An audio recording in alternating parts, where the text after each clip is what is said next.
Welcome back, everybody.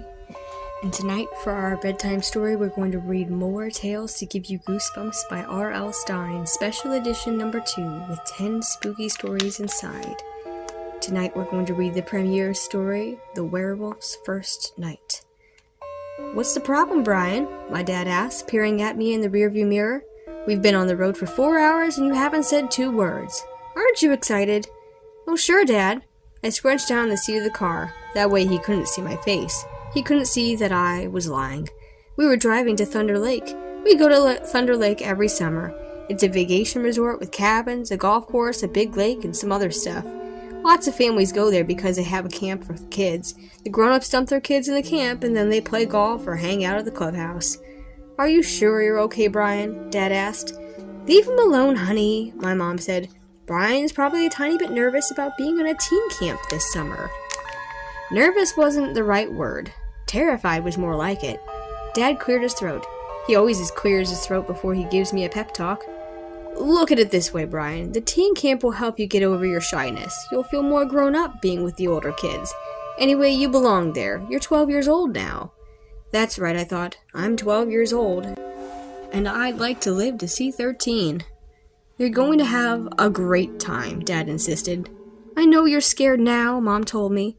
"But the time is coming when you won't be afraid of anything. Just wait and see." Mom and Dad had it all wrong. Sure, the teen camp made me a little nervous, but what made me afraid were all the stories about Thunder Lake. Stories about creatures in the night, about howls and shrieks and enormous footprints, about werewolves living in the lake. I've been hearing those stories since we started spending our vacations at Thunder Lake 6 years ago. I've been really scared ever since, and that really annoyed my parents. My parents think I'm a wimp, so I keep my mouth shut about the stories. But I'm still very scared.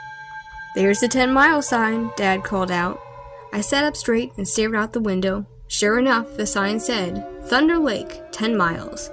Next came the 5-mile sign. Time was running out. Finally, I spotted the sign I'd been dreading. "Welcome to Thunder Lake, a family resort, swimming, hiking, boating, golfing, and tennis. And werewolves," I thought. The teen camp had 10 kids in it. A guy named Kevin was the only other 12-year-old. He and I were the youngest. Kevin had red hair and the whitest skin I'd ever seen. The older guys made fun of him because his mother forced him to smear on lots of lotion to keep from getting sunburned. I have brown hair and eyes, and my skin just doesn't burn. So they don't joke about the way I look, but I'm short and kind of scuzzy, and that's what they make fun of. The 3 oldest guys were the toughest, Jake, Phil, and Don. They were all 15. Jake had dark curly hair and gold earrings in one ear. Phil had beady blue eyes and always wore a Red Bulls t-shirt. Don was short, wide, and mean. "If I had the guts, I'd call him Fatso," Kevin whispered to me one day during the baseball game. "Yeah," I whispered back, "but he'd sit on you and squash you to death." When it was my turn at the bat, I trotted to the plate. Don was the catcher, but he saw me and he called, "Easy out!" Then he grinned and I froze.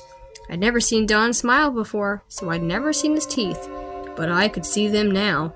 They were the longest front teeth I'd ever seen in my life, and they were sharp, like fangs, like wolf's fangs. Then Don did something strange. He shut his mouth real quick and turned his head away, like he forgot he wasn't supposed to smile.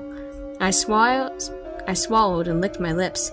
Every second I stood at the plate, I expected to feel his fangs sticking into my leg. When I struck out, Don grinned again, and I couldn't believe it. His teeth looked normal. His fangs were gone. But I knew I hadn't imagined them. Then I remembered the stories about werewolves, and they started out as humans, and they didn't change into wolves all at once, but on the night of the full moon, total werewolf. Could Don be the werewolf? After the game, I told Kevin about Don's teeth, and then I waited for him to laugh, but he didn't. "Man," he said, "I heard all that stuff about this lake and families changing into werewolves, but I didn't really believe it. Are you sure it wasn't a trick?" "I guess it could have been," I admitted. "But if he wanted to scare me, why did he try to hide the fangs?" "Yeah," Kevin agreed. "We'd better be careful when the full moon comes." Later I looked up the dates of the moon on Mom's little pocket calendar. Only 4 nights into the next full moon. I wanted to tell Mom and Dad how afraid I was. Afraid Don would come after me, but I didn't want to get on their case about being such a wimp. So I didn't say anything. Not even when they went to play cards at the clubhouse and left me alone in the cabin. I kept telling myself that there were no such things as werewolves, that Don was just a kid. Everybody was quiet for a while, and then I heard a rustling outside of the cabin. My heart started pounding, but I told myself it was a squirrel. The rustling grew louder, and my knees began to shake. I told myself it was a raccoon. I heard a low growl right outside the door, and then a scratching sound, and another growl. And I told myself it was dawn. I shut off the lights and peered out the front window. The moon lit up the darkness in the distance. I saw something red moving through the trees towards the lake, a red Bulls t-shirt. Phil, running through the woods like a wild animal. As soon as Mom and Dad came back, I told them. I didn't care how wimpy I sounded. "Oh, Brian, don't you get it?" Dad asked. "The guys are just playing tricks on you. They know you're scared and they're taking advantage of it." "I know it's hard not to be scared, dear," Mom said, "but it will all change soon. Trust me." "Your mother's right," Dad agreed. "I'm surprised you fell for that trick, Brian. Don't you realize how easy it is for someone to sneak up to a cabin and make a few scary noises?" "Okay, so it's easy to make a few scary sounds and growls, but how easy is it to make wolf tracks?" Because that's not what I found the next morning. Not regular wolf tracks. These paw prints were at least 10 inches long. I found them in the dirt around the cabin and followed them until they disappeared into the woods at the exact spot where I'd seen Phil the night before. Phil was a werewolf too. No doubt about it. A couple of nights later, the teen camp had a cookout by the lake. I didn't want to go, but since the moon wasn't full yet, I figured I'd be okay. After we ate hamburgers and tossed marshmallows, we all sat around the campfire. Jake told a spooky story about some guy with a hook for a hand. I didn't pay much attention. A guy with a hook for a hand didn't scare me. Werewolves did. I kept my eyes on Dawn and Phil. The firelight threw weird shadows on their faces. It turned their eyes blood red, and I expected them to start growing fangs and claws at any minute. But nothing happened.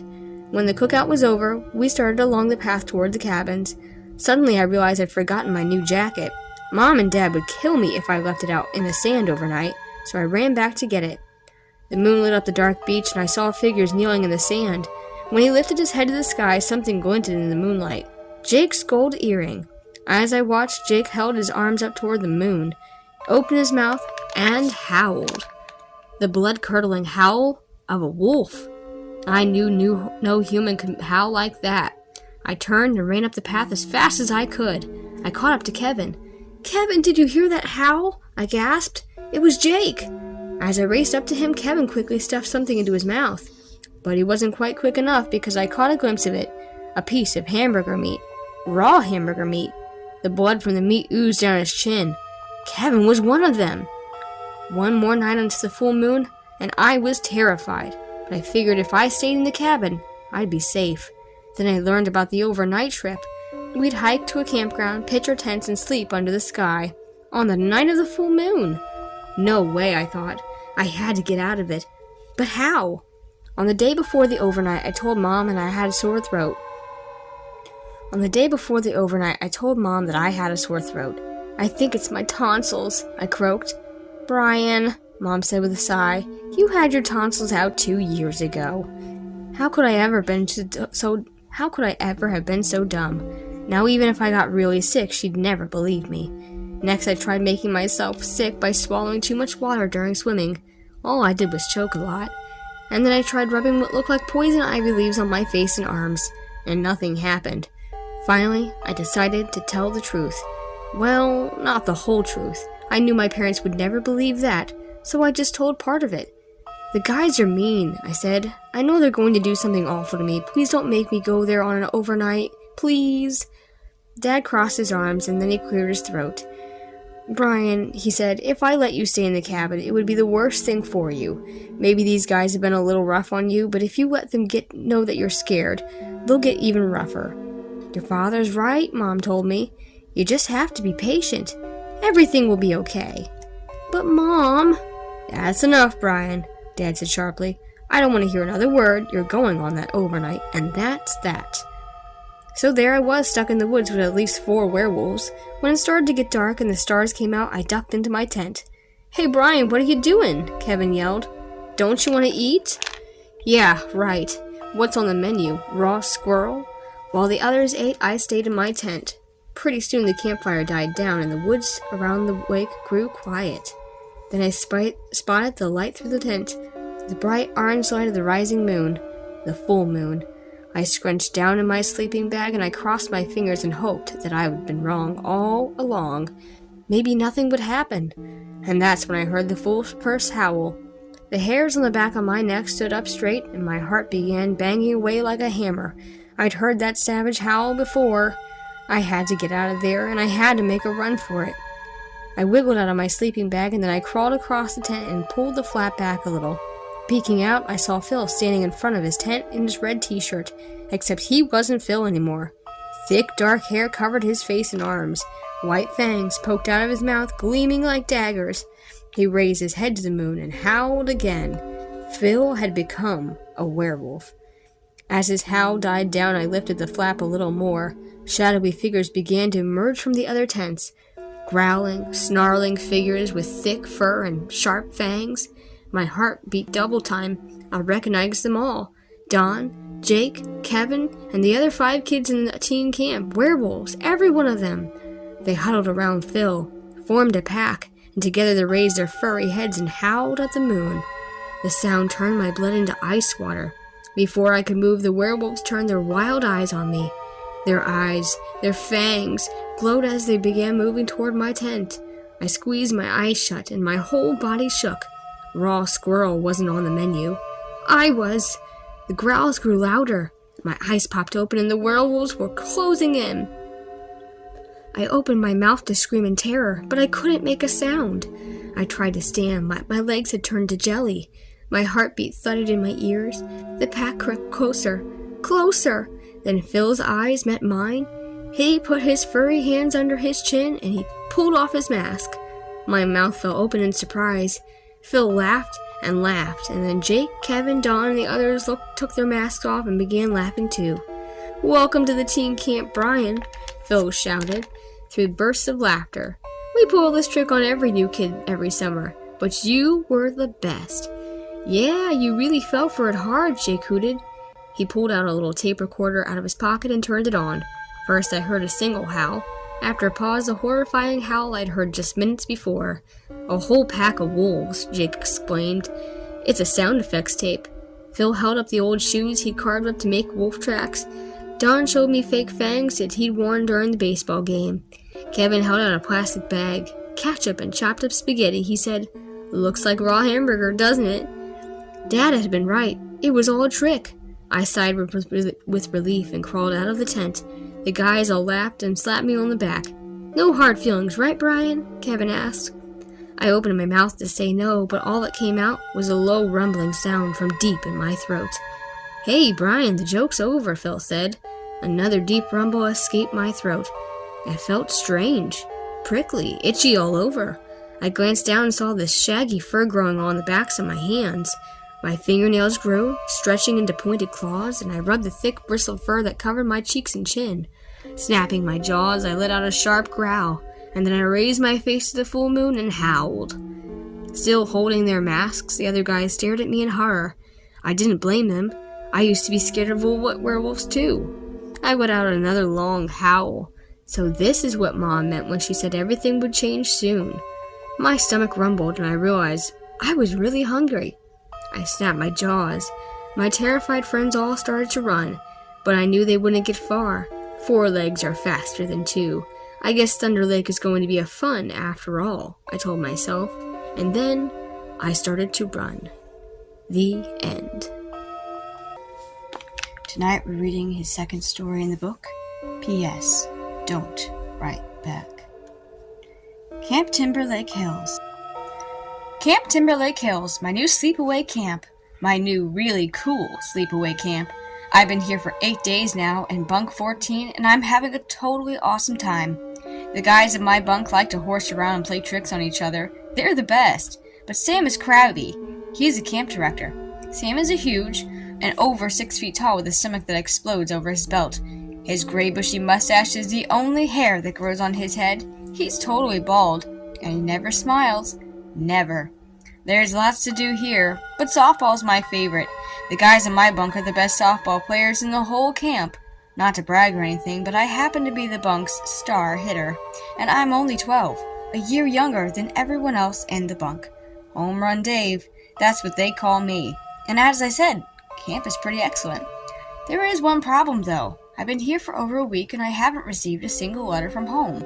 Now that might not sound so strange, but last summer Mom and Dad sent 4 letters and a carton of pretzels, and that was on the 2nd day.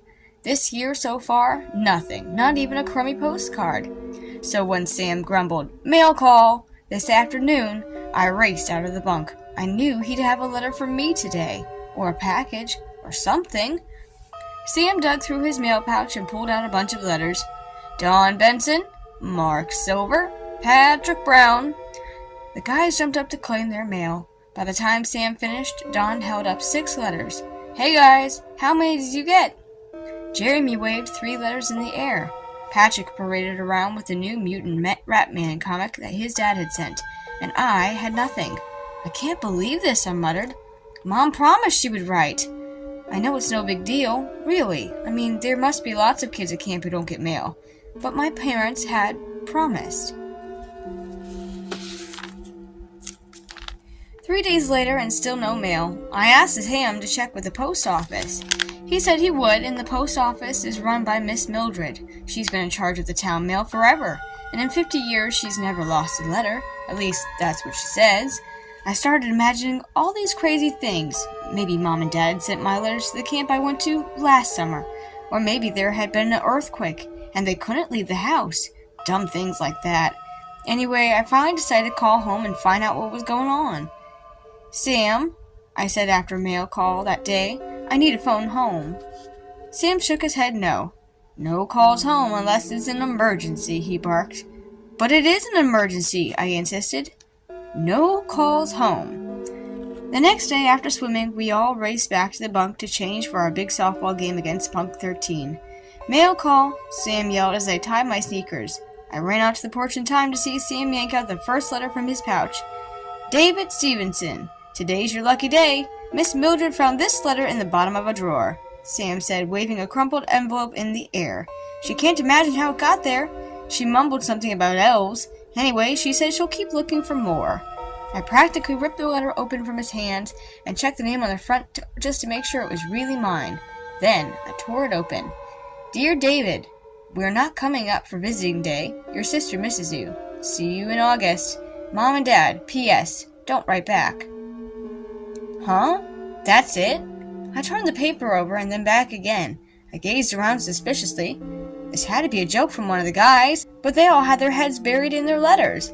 No one even glanced in my direction. I sat down and read my letter again. "We're not coming up for visiting day."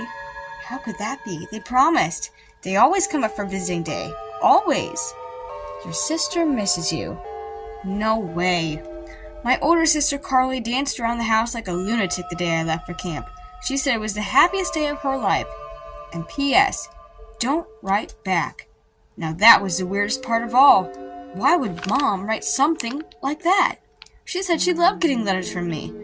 A huge lump stuck in my throat and I wanted to cry. But I didn't. Not until the next day. The next afternoon another letter came for me. Excellent! This will explain everything. I started to read. "Dear David, we're sending you to live with your great-uncle John. He's coming to pick you up on the 27th. We think it's for the best. Mom and Dad. P.S. Don't write back." "What?" I choked. The letter shook in my trembling hands. How can they just send me to live with my great-uncle John? I mean, he's 87 years old and lives in an old-age home. I glanced up and stared into the trees across from my bunk. They started to spin around me and my hands grew numb. Then they turned to ice and my eyes filled with tears. I leapt up and ran, all the way to the camp office, up the stairs to the front door, but it was locked. I peered through the window screen. No one inside. But there, hanging on the wall, the phone. I had to get to that phone. I twisted around to my left and then to my right. No one was in sight. Good. I gently raised the screen and crept over the windowsill into the office. Then I darted for the phone and dialed. By the third ring, my palms dripped with sweat. Beads of perspiration clung to my forehead. "Come on, pick up." I shifted my weight from one foot to the other. Come on already! Then, finally, on the fourth ring, my mother answered. Mom! I cried. What's going on? Not home right now. Please leave a message and have a nice... Oh no. I heard voices outside, coming toward the office. No time to leave a message. Think, Dave, think. Get out of there quick. Then I spied it, a window at the back of the office. I threw open the screen and dived out. I charged back to the bunk, panting wildly. I leapt up the porch steps, then threw the door open. And there stood Sam, a stone statue, glaring at me. Stevenson, you're in big trouble. But Sam, I started to explain. No, Stevenson, you're late for the scavenger hunt in the woods, remember? Now you'll have to catch up with the other guys. He shuffled down the stairs and headed for the trees. The scavenger hunt? Right, a hike through the woods, then a campfire supper, then the hunt. I had forgotten. I tossed everything out of my drawer, searching for the stuff for the scavenger hunt. My sweatshirt, backpack, and flashlight. How could my parents do this to me? I kept repeating over and over to myself as I searched the bunk frantically for my flashlight. And then I saw it, under my bed, next to the flashlight. The envelope from the letter this afternoon. I read the address again. David Stevenson, Camp Timber Lane Hills. That's it! Why hadn't I noticed it before? My camp is like Timber Lake Hills. Now it made sense. Camp Timber Lane Hills stood on the other side of the lake. A mix-up. Simple as that. I breathed a small sigh of relief. Those letters weren't for me. They were sent for some other David Stevenson at some other camp, and he probably had my letters. I grabbed my flashlight and stuffed it into my backpack. I knew what I had to do. While everyone searched for clues on the scavenger hunt, I would escape across the lake and find Camp Timber Lane and the other David Stevenson. As soon as the scavenger hunt began, I slipped away in the dark and headed for the dock. The camp rowboats bobbed gently up and down on the moonlit water. I steadied one and climbed inside. I leaned over and tugged on the rope that held the anchor. Heavy, very heavy. I clutched the rope with two hands and heaved. Uh-oh, not as heavy as I thought. The anchor flew out of the water and crashed onto the boat floor. The boat pitched from side to side, and I crouched down and grasped at the oars tightly. Then I waited and waited to be caught. Silence.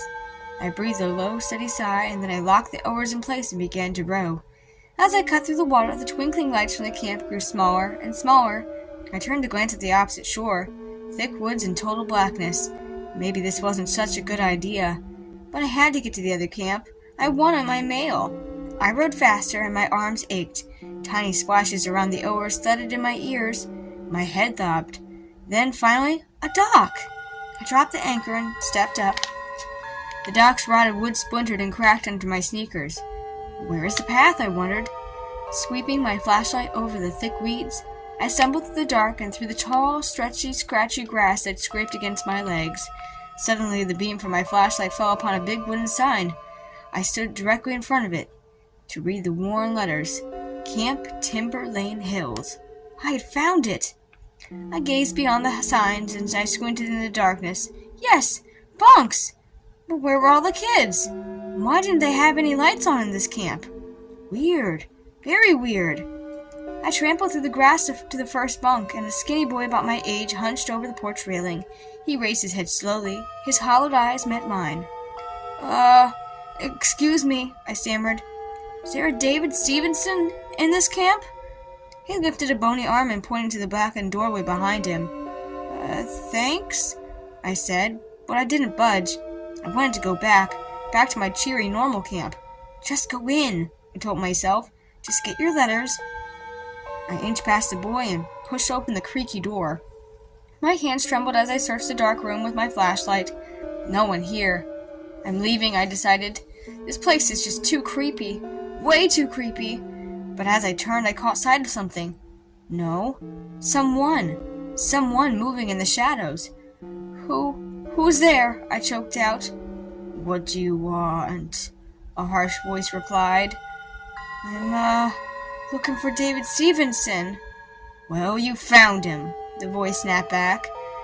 I shone my light on the very back of the bunk, and there he stood, a scrawny kid with long brown hair and torn, dirty clothes. What do you want? This David Stevenson demanded with an icy stare. I couldn't answer. My heart thumped wildly. I said, "What do you want?" he repeated. I gulped loudly and began. "I have your mail." His eyes narrowed angrily. "My what?" I pulled the letters from my pocket and I held them out. "Your mail. Letters from home," I explained. "And I'd like mine if you have 'em." "Who are you?" he demanded. He stepped closer to me. "I'm David Stevenson, too," I replied. "You see, I go to camp." "Leave!" he screamed, shaking his fist violently.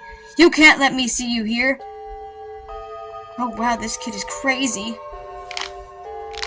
"Listen," I pleaded. "Just give me my letters and I'll go." "Go, go, go!" he shrieked. I flew out of the door and down the steps. The skinny kid had disappeared. I staggered through the thick grass, darting around tree stumps and boulders, and then I noticed this familiar smell. The smell of a campfire. I listened. Crackling. Loud snapping. I crouched down behind a large rock and I spied the flickering lights of the campfire. And kids. Hundreds of kids circling it. Arms wrapped around each other, swaying back and forth. Moaning. Moaning. What kind of camp is this, I wondered. I swallowed hard. Something is really wrong here. I jumped up ready to bolt, but a long, skinny arm swooped down and grabbed my hand. The kid from the porch. His eyes glowed an evil red as he tugged me toward the fire. I struggled to break free, but I couldn't escape from the skinny kid's grip. The swaying campers turned to face us, moaning. Their sunken eyes stared blankly into mine. Were they in some kind of weird trance? Their sunken eyes...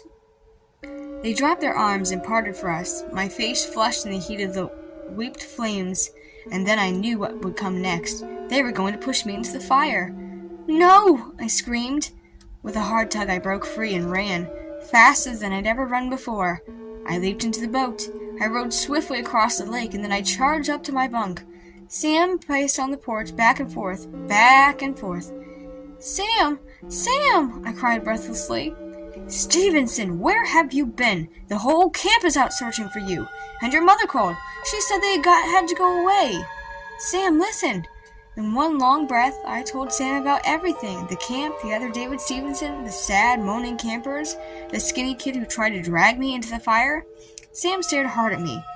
"David, what are you talking about? We're the only camp on this lake." "No, you're wrong, Sam. I saw it. The sign said Camp Timber Lane Hills." Sam rubbed his chin thoughtfully. "Well, there was once a camp across the lake," he said, "but it burned to the ground one summer, 30 years ago." "No," I shrieked. "It's there. I'll show you." Sam ushered me up to the bunk steps. "We're not going anywhere tonight. We'll straighten all this out in the morning." "What? In the morning?" Sam repeated sternly. "Now let's get inside and go to sleep." I staggered to my bed in a daze. "I know what I saw," I mumbled as I climbed into bed. I grabbed my flashlight and pulled the covers up over my head. I flicked on the lights and flashed it on one of my envelopes that I had just received. "See, I'm not crazy. It says right there, David Stevenson, Camp Timber Lane Hills." Then I pointed the light along the top corner of the envelope and gasped. Postmark. It was dated July 10th, 1964. The end. Tonight we're reading number 3, Something Fishy. "You mean I have to sit in this horrible, hot apartment all summer? But Mom, it's so boring here." "We always go to the lake, every single summer, and now she was telling me that we couldn't go." "It's the money, Eric," Mom said. "It costs a lot to rent a house on the lake, and we just don't have it this year." This had been a terrible year for money, the year of the divorce, the year that everything had gone wrong. Mom stood in the corner of my bedroom and stared at me. I guess she thought I was going to cry or something, but I didn't cry. I smiled and told her it was okay, even though it wasn't. After she left, I sprawled on my bed and I closed my eyes and tried to picture the lake. The water was probably bluish-gray today, and clear. I scrunched my eyes tightly and tried to imagine how it felt. Cold. Nice. I could almost feel the sandy bottom of the lake squishing between my toes. "Eric?" It was my sister Sarah. Her voice brought me back to my own room. "Can you ever knock?" I shouted. Sarah never knocks. She's 9, 3 years younger than me, but she still doesn't knock. Sarah and I are different in a lot of ways. I have brown hair and brown eyes, and she has red hair and green eyes. I'm nice, and she isn't. I knock, and she doesn't. Well, I sighed as I rolled off the bed and stomped across the room to my fish tank. We're not going to the lake, Sarah announced. I know, Sarah, I groaned. But it's boiling here in the city and we don't have air conditioning or anything. Don't remind me, I said. Leave me alone. It's too hot to talk. She shuffled her feet for a while, but then she left my room. Of course, she forgot to close the door behind her. I gazed into my fish tank and thought about the sweltering heat of the city. My t-shirt was already sticking in my back, and it was only June. What would it be like in August? I sprinkled some food into the water and sat down. The fish raced toward it, first the big fish and then the medium-sized fish. The little fish almost killed each other fighting over the leftovers. Well, at least the fish would be able to go swimming this summer, I thought. Lucky fish. I woke up early the next day and it was brutally hot. It must have been 100 degrees in my room. I glanced at the clock and groaned. 8 in the morning, and the heat was unbearable. I didn't even bother getting dressed. I just put on my shorts and shuffled out to the kitchen. Mom was frying bacon and wiping her forehead on her sleeve. I'll buy some fans today, she promised. She slid a plate of pancakes and bacon under my nose. I took a few bites, but I wasn't very hungry. It was too hot to eat. I walked back into my room and gazed into the fish tank.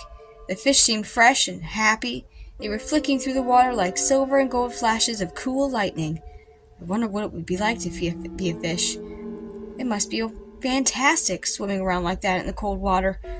I followed the fish for a long time, back and forth, until my mom came in. Allowance day, Eric, she announced. Maybe you can buy something cold this afternoon, like an ice cream, or buy another fish, one of those exotic fish that you love so much. I didn't want to buy a fish. I wanted to be a fish in the lake. I called my friends Benny, but there was no answer, and then I remembered Benny went to Colorado with his parents. My friend Leo was on his way to camp, and Dweezil the Weasel was at his grandmother's for the summer. Wow, what a boring summer. I spent my allowance at the pet store and I bought a castle for my little fish tank. It was pink with all kinds of doors and windows. The fish seemed to really like it. They swam in and out of it as if it was their new home. They liked it so much that the next week I bought them a tiny purple rowboat. And then the week after that I bought them a new friend, a plastic diving figure.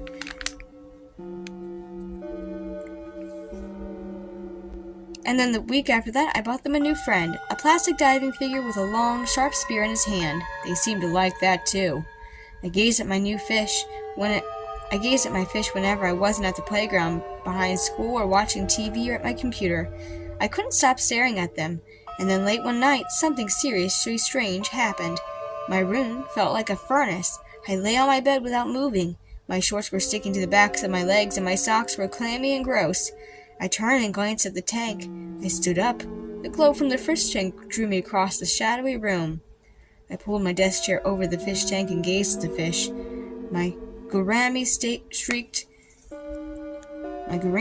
through the castle and circled the boat, again and again. One of my platies disappeared under the boat, and the bubbles from the filter kept swirling around and around and around. The bubbles faded in and out of focus, gurgling, gurgling, gurgling. I raised my left index finger and touched the cool water. I dipped my finger deeper into the tank and twirled it. My finger seemed to have a mind of its own. It moved in a circle and then drew a perfect figure 8. It formed another and then another, 5 times clockwise, 2 counterclockwise, 3 to the side, again and again and again. In the hall I heard the clock strike 10 times. I drew one more figure 8 through the water with my index finger, and then as I sat there with my eyes half closed, the weirdest thing happened. As the clock struck 10, I suddenly felt wet and cold. I blinked several times, trying to understand. I spun around and kicked my feet, and faced a fish, eye to eye with a beady eye. It was right there, a-goggling me. "Whoa!" I cried. "Did I fall in the fish tank?" I plunged through the water and looked above me.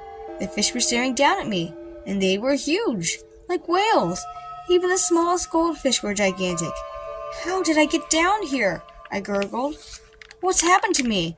I'm smaller than a goldfish, and I can breathe underwater." I should have been scared, but this was too exciting. I couldn't believe it. I dived to the bottom of the tank and did a somersault. Awesome! I swam through for a long time. I did a dozen surface dives. I plunged down and touched the bottom. I stood on my head, and then I zoomed back up to the top and flicked some water at one of my goldfish. The goldfish didn't seem happy. His jelly-like eyes gazed at me menacingly, and then he began to move, slowly, straight toward me. I raced to the purple rowboat and threw myself into it. The boat lurched and the water poured in, but it didn't sink. The goldfish took his time, slowly. It began to circle the boat, around and around and around, watching me menacingly. Did it plan to attack? I huddled in the bottom of the little boat all night. I wished the goldfish would stop circling me. I lost all track of time, and after a while, sunlight washed all over the fish tank. Morning! I heard a familiar voice from far away. Eric! Eric? My sister! I was never so glad to hear her voice. Sarah! I called. I'm over here! I'm in the fish tank! Peering over the side of the boat, I could see her moving around the room. Sarah! Over here! I shouted, cupping my hands around my mouth. Look in the fish tank! Over here! She didn't turn around. She couldn't hear me. I was about the size of an ant. How could I expect her to hear an ant's tiny cry? Gazing through the glass side of the tank, I saw my sister step closer. Yes, I cried aloud. Yes, she's coming over here. She bent down and then stared at the fish. Here! Over here, I cried. I jumped up and started waving both arms. I nearly tipped over the boat. Sarah! Sarah! A big gourami floated in front of me, blocking me from view. When the fish swam away, Sarah was gone. Now what? I asked myself. I've had my swim. I've had my excitement for one summer. It's time to get out. It's time to be big again. The enormous goldfish came rolling toward me again. Look out! I cried. But too late, the big fish bumped up hard against the side of the boat. Hey! I cried out as I felt the boat tip. I toppled into the water with a splash, and the fish slid past me. I could feel his skinny, scaly skin brush my side. Yuck! I heard a disgusting sucking sound, and I turned and saw the gaping mouth pulling at the water, pulling me toward the hungry fish. I'm going to be fish food, I realized. I tried to swim faster, but my sides started to ache. The sucking sounds grew louder, and the fish was pulling me into its mouth. A desperate idea flashed into my mind. The deep-sea diver! I kicked my feet hard and dived down into the plastic figurine. I grabbed the spear away from the diver and spun around to face my enemy. The other fish all scattered to the sides of the tank, but the goldfish attacked, shooting through the water. I dodged away, kicking hard, diving to the bottom of the tank. I waited, watching it circle, and raise the spear. I took aim and sent the spear spiraling toward the fish, but it missed, and that fish was just too fast. I saw its eyes flare with anger.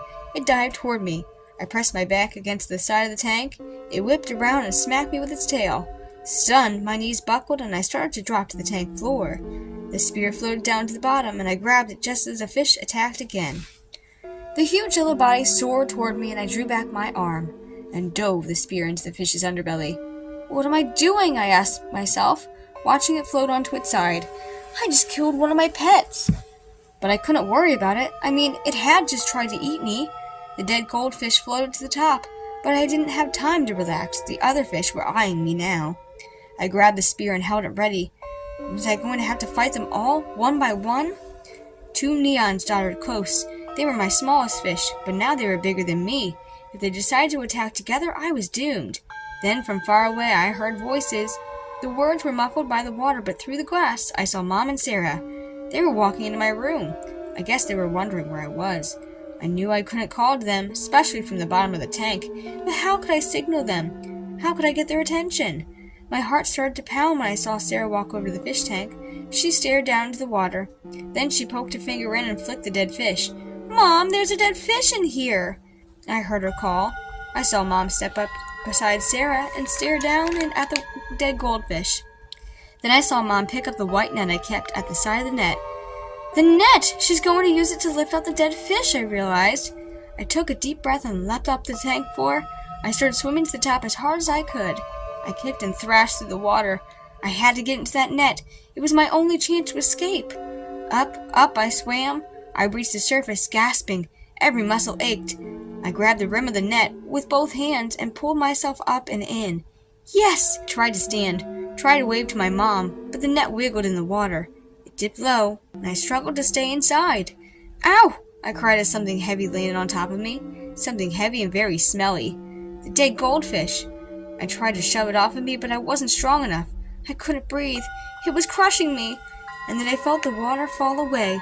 The net was lifted from the tank, and the heavy fish bounced on top of me. Mom was carrying the net out of the room, and I tried to call out, but the dead fish smothered my face. Where was she taking me? Oh no, I knew where. She was taking me to the burial place of all pet goldfish, the bathroom.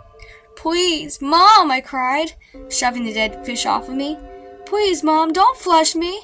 Don't flush me, I'm your only son, Mom. I climbed on top of the dead fish, but she still couldn't hear me. Please don't flush me. I'm in here too, Mom, it's me. Please, don't flush me.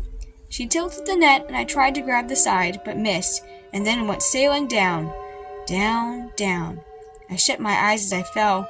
I felt the air whip around me, drying my tiny little body. I waited for the splash, but my feet hit the floor instead. Startled, I opened my eyes. I stood face to face with Mom. She was so stunned she dropped the net. Eric! Where did you come from? She shrieked. Oh, I was in my room, I said, trying to sound casual. But I didn't feel casual. I felt like leaping up and down and screaming, I'm me again! I'm me! How did I get back to my old size? I thought about it a lot that day. I decided that getting dry was the answer. As soon as the air dried me off, I zoomed back up to my old size. And I'm gonna stay this size. I promised myself. I kept my promise for 2 days, and then the temperature outside soared to 102. I could barely breathe. I needed to swim, desperately.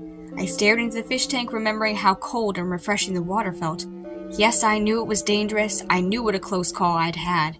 I knew what going back in the fish tank was a crazy idea. It was also exciting, and I was sweltering. This time I'll be more careful, I told myself. First, I got a bag of little stones. I built a wall down the center of the tank.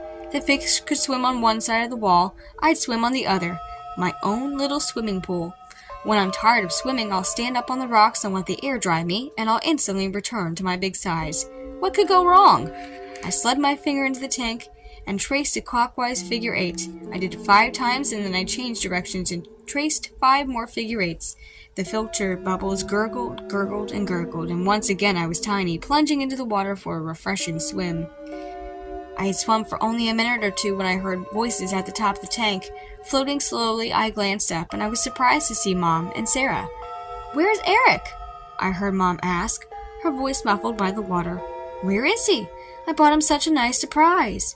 "Oh, who knows?" I heard Sarah reply. "He keeps disappearing."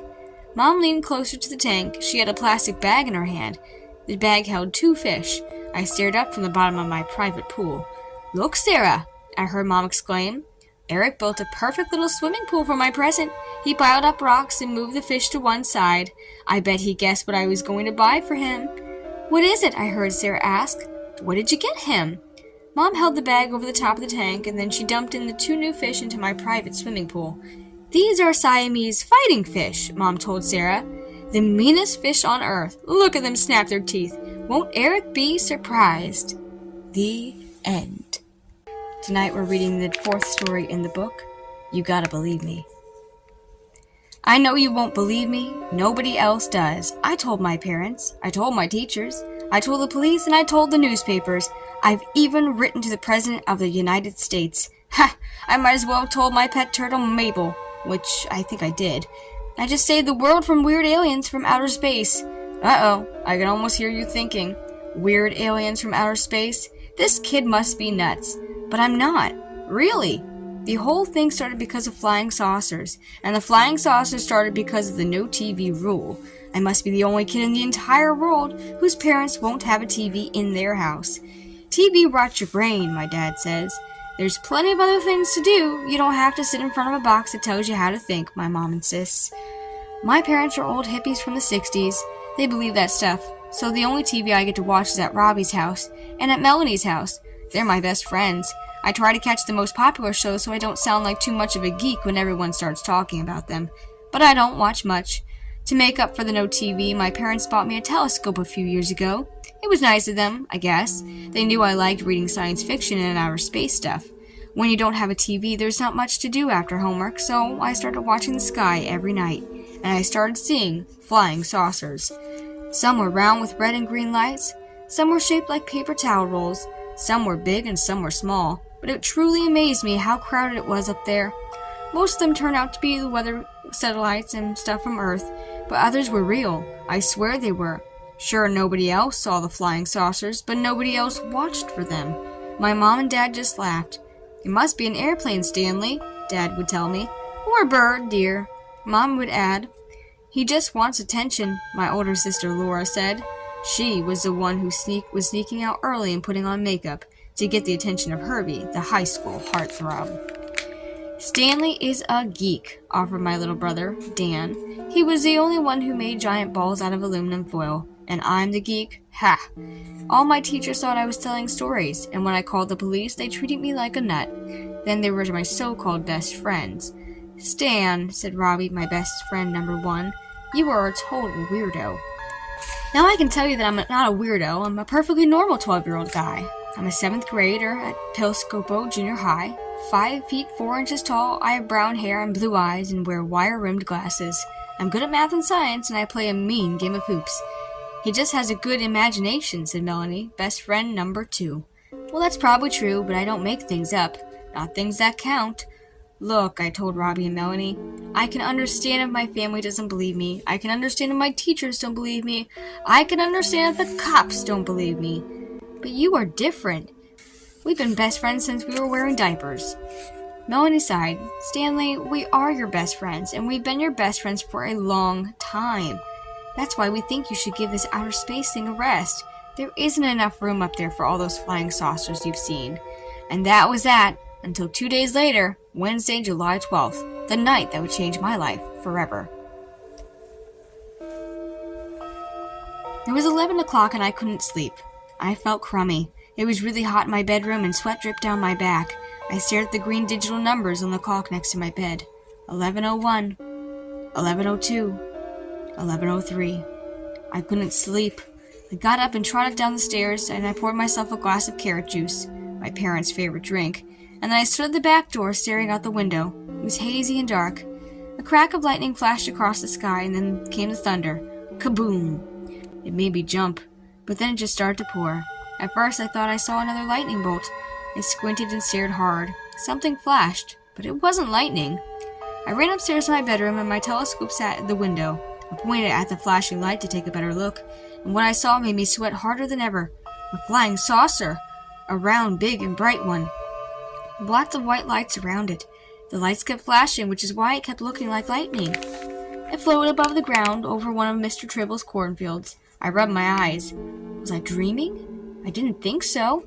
I pinched myself on the arm just to be sure. It hurt. The saucer suddenly lifted off, and shot away. Mr. Tribble had a bad reputation. He used to chase kids off his land with a pitchfork. He acted mean and strange, and his wife seemed just as weird. Nobody showed up anywhere near his farm if they could help it. But I couldn't help it. I had to go over there. I had to see what had just happened in that field. I pulled on my jeans and a t-shirt, and I picked up my sneakers. Carefully, I tiptoed down the stairs. I didn't want to wake anybody up. I wanted to see what was going on for myself. I opened the front door and sneaked out. It was still raining, and I hardly noticed. I ran all the way. Finally, I reached Mr. Tribble's big red barn. I tiptoed over the end, and then I peered around the corner. The cornfield was empty, but then I glanced down and I noticed something weird. It looked as if something had burned a circle in the ground. I walked closer over to the burned part, and I reached down to touch it. Something had been here. When I turned around, Mr. Tribble stood behind me. His eyes were glittery and angry, and he carried a pitchfork. "What are you doing in my cornfield?" Mr. Tribble demanded. "Mr. Tribble!" I gasped. "Am I glad to see you? A flying saucer landed in your cornfield. Look at those marks. There wasn't anything here," Mr. Tribble said sharply.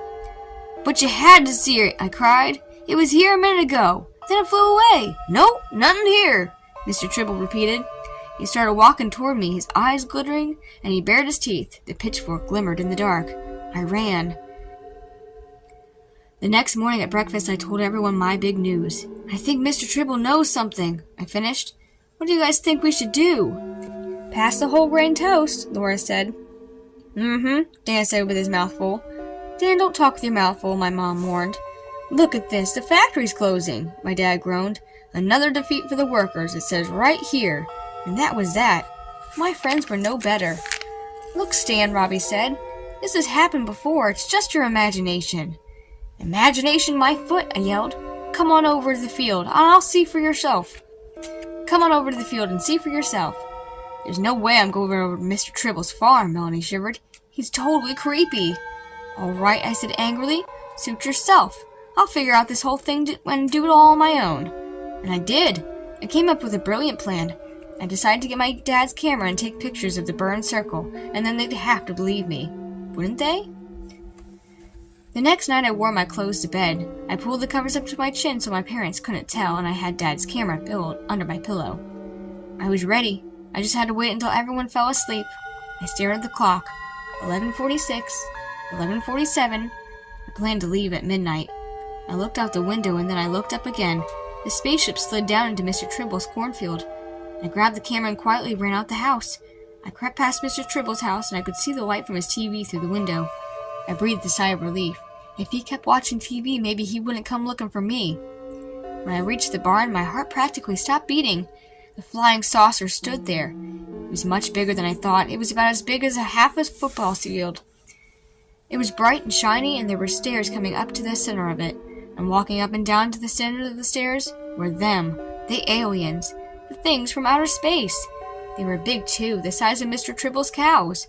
But they didn't look like anything like cows. They didn't look like anything else I'd ever seen before except in nightmares. Their skin was a mucus green color. They had giant mushed-in heads with big glittery eyes. They had tentacles all over their heads where their hair should be, and they walked on 6 legs. 2 arms grew out of their backs, and instead of hands they had giant claws. A slimy green goo dripped from their bodies. My mouth dropped open and I started to shake. I wanted to get out of there, fast, but I couldn't leave. I had to see what they were doing. A few aliens held strange-looking silver instruments. Every few minutes they pointed them at the sky. And then 2 aliens slithered right toward me. Had they seen me? No. The aliens started to talk. Their voices sounded gloppy, as if they had bad colds. To my surprise, they were definitely speaking English. We're almost at stage 3, slobbered alien number 1. The signals will be the final one. It is the Earthlings' own fault, slobbering alien number 2. Sending television waves out into space gave us the idea. Once we learned their language, alien number 1 said, we understood the importance of television to them, and it was just a matter of time. It has been 10 long years. The invisible messages we have been broadcasting through their TV programs have made them weak and stupid.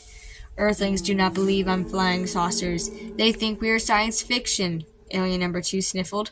Maybe it was laughing. This last message will finish them, alien number 1 continued. They will not be able to resist. They will be helpless before us. They will simply give up. When do we broadcast? Alien number 2 asked. In exactly 20 Earth hours, alien number 1 answered. We start at 8 o'clock tomorrow, what the Earthlings call prime time. I couldn't believe my ears. All these years, TV really had been weakening the human race, just as my parents had said. Maybe the no TV rule had been a good idea after all. The 2 aliens slithered away. Then I saw a big door open at the top of the spaceship. All the aliens stopped what they were doing and turned around to watch. I heard a whirling sound. A big silver dish rose out of the ship. It looked a lot like a TV satellite dish. And that's when I remembered the camera. I had to take some pictures. With my luck, they probably wouldn't come out, but I had to try. My hands were shaking so hard I almost couldn't work the buttons. When I had taken about 5 pictures, it happened. I felt a tickle in my nose. It grew and grew. I didn't want to make any noise, but I couldn't help myself. I sneezed. 5 aliens turned around and stared at the spot where I hid. Before I could move, they darted toward me. My heart pounded in my chest. I tried to yell, but all that came out was a croak. I couldn't breathe. I tried to run, but my feet felt as if they were stuck to the ground. One of the aliens carried a silver bag. The creatures took out a kind of tube. Another alien grabbed me, and the first one jammed the tube into my side. Ow! I cried, and then everything went black. When I woke up, it was dark, and I tried to get up, but I couldn't. Something had strapped me to a table. I was on the spaceship. I picked my head up and gazed around. The only light in the room came from a giant TV. It hung in the air about 6 feet in front of me. Just watch the television, a gloppy alien voice said in the darkness. A rerun of Space Trekkers was on. I had heard of the show, but had never seen it. I closed my eyes. I didn't want to watch, but the alien voice said, "Open your eyes, human." Something in its tone told me I had better listen, so I did, and I watched. For 3 hours. I expected to feel strange. I expected to get hypnotized or something, but nothing happened. I guess you had to watch a lot of alien TV for their waves to work. Suddenly, the TV went blank. "How do you feel?" asked the alien voice. "Fine," I replied in a flat voice. I tried to sound hypnotized. "Good," said the voice. "Now go home. You have not been here. When we come, you will be ready." "I will be ready," I said again in my hypnotized voice. The next thing I knew, I found myself outside the spaceship. I wanted to run, but I thought it wouldn't be a good idea. I had to just pretend to wander away until the aliens fail. The next thing I knew, I found myself outside the spaceship. I wanted to run, but I thought it wouldn't be a good idea. I had to pretend to be under the alien spell, so I just strolled away slowly. Inside the house, I raced upstairs to my parents' bedroom. My legs were weak, my chest burned, and I could hardly breathe. "Mom! Dad, there's a flying saucer!" I gasped. They caught me, and they're sending the TV signals out that will make us all slaves. Tomorrow night at 8, we've got to do something. My dad sat up in bed. My mom opened her eyes. "You've had a bad dream, Stanley," Dad told me. "Go back to sleep." No, it was real," I yelled. "You've got to believe me. You've got to." "Stanley," Mom sat up too. "It was just a dream, but I'm glad you're beginning to understand why we don't watch television." "Go to bed, son," my dad said. "We'll talk about it in the morning." "The entire world is in danger, and you don't believe me," I wailed. And then I remembered the pictures. "I have pictures," I cried. "I took them tonight. They prove it." I reached around my neck for the camera, but it was gone. The next day, Saturday, I called Melanie at 8 o'clock in the morning. I think I woke her up, but I didn't care. I told her everything. "Ugh, Stanley." Melanie sounded unhappy. "This is really getting too strange. Could you just stop it?" "I can't stop it," I told her. "I'm telling you the truth." "Yeah, right," she muttered. When I called Robbie, it was the same story. "Sure it happened," Robbie said. "And I come from Jupiter." I decided to try the police.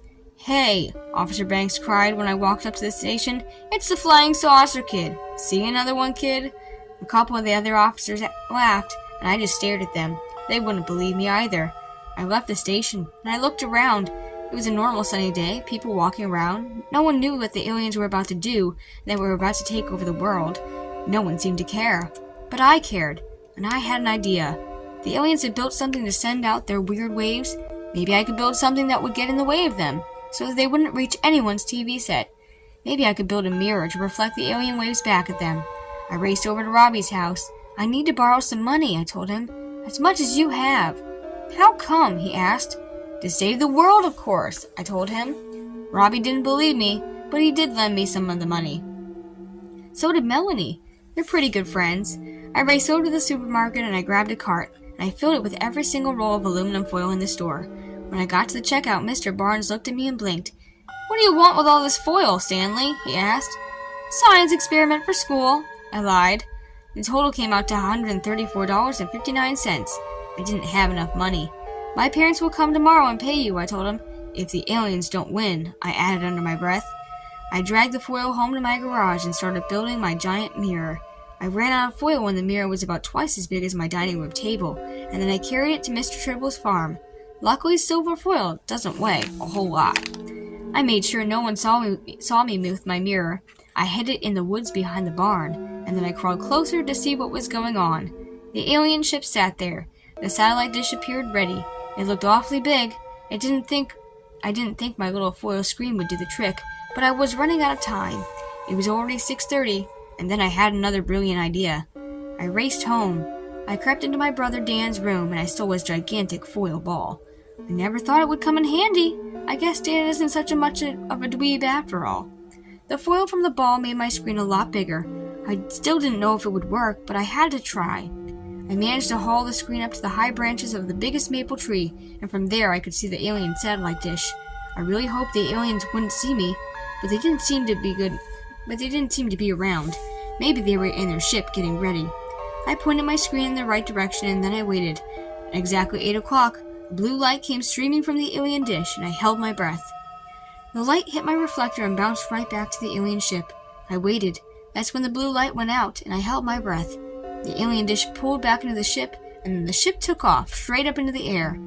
The last I saw of it, it was soaring toward the stars. I left the silver foil up there. I didn't know what happened to it. Mr. Tribble probably thought some kids were playing a joke on him, and then I went home. What was I supposed to do? Tell somebody? No way.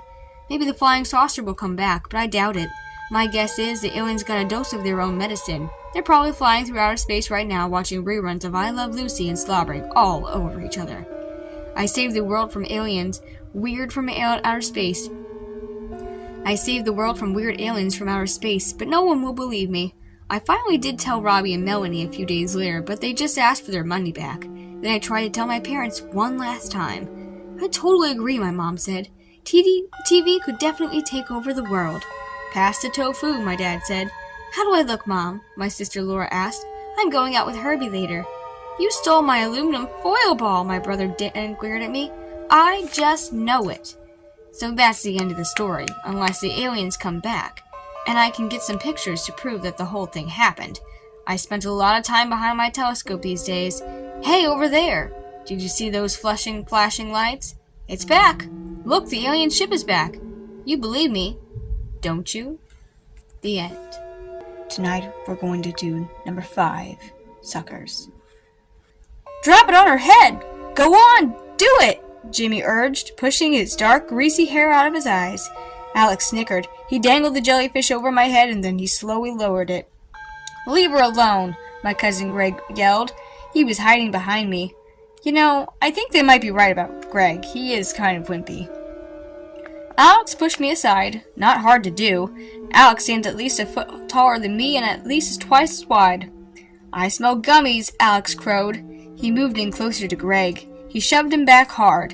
Hand them over, Greggy. No way, Greg replied. And quit shoving me, please. Yeah, Jack echoed. Quit shoving him, or you'll be in trouble. I take karate, you know. Oh, the Karate Kid, Jimmy sneered. And Gummy Boy, added Alex. Get him. Alex and Jimmy jumped. They knocked Greg and Jack down into the sand, and then Alex sat on top of Greg. Look what I found, Alex said, pulling out the bag of gummies from Greg's pocket. He lifted the bag and emptied it into his mouth. Then the 2 tough guys jumped up and ran off. Alex and Jimmy are ruining our whole summer, I wailed. We walked along the beach, and Greg plucked a piece of driftwood from the shore and hurled it into the ocean. I hate those creeps more than anything, he muttered. I'm going to make them pay. Yeah, Jack cried with enthusiasm. When I earn my black belt, I'll take karate. My teacher says I'm lightning. Greg rolled his eyes. You have about 10 belts to go, he reminded Jack, and then he slid his hands into the front pocket of his shorts. His face lit up. Hey! They didn't get all of my gummies. He fished a crumpled bag out of his right pocket, and then he dropped a few of the slimy candies into his mouth. Greg chomped a few dozen of them a day. He passed the bag to Jack. You want one? Jack chewed away in silence, quiet for once. How about you, Ash? He offered the bag to me. No way, I replied. Worm candy? Ugh, totally gross. You're nuts, Greg replied. These are awesome. They're the best. He raised the bag to his mouth and gobbled the rest of the worms down. Hey, Ash, look! Greg grinned at me. Little bits of green, purple, and red gummy worms stuck to his teeth.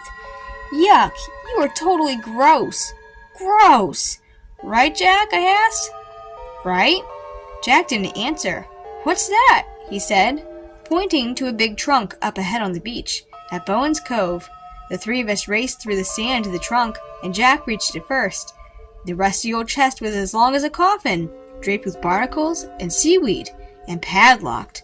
Jack hopped up and down. It's a pirate's chest, full of treasure, gold, and jewels. It's not a pirate's chest, Greg replied.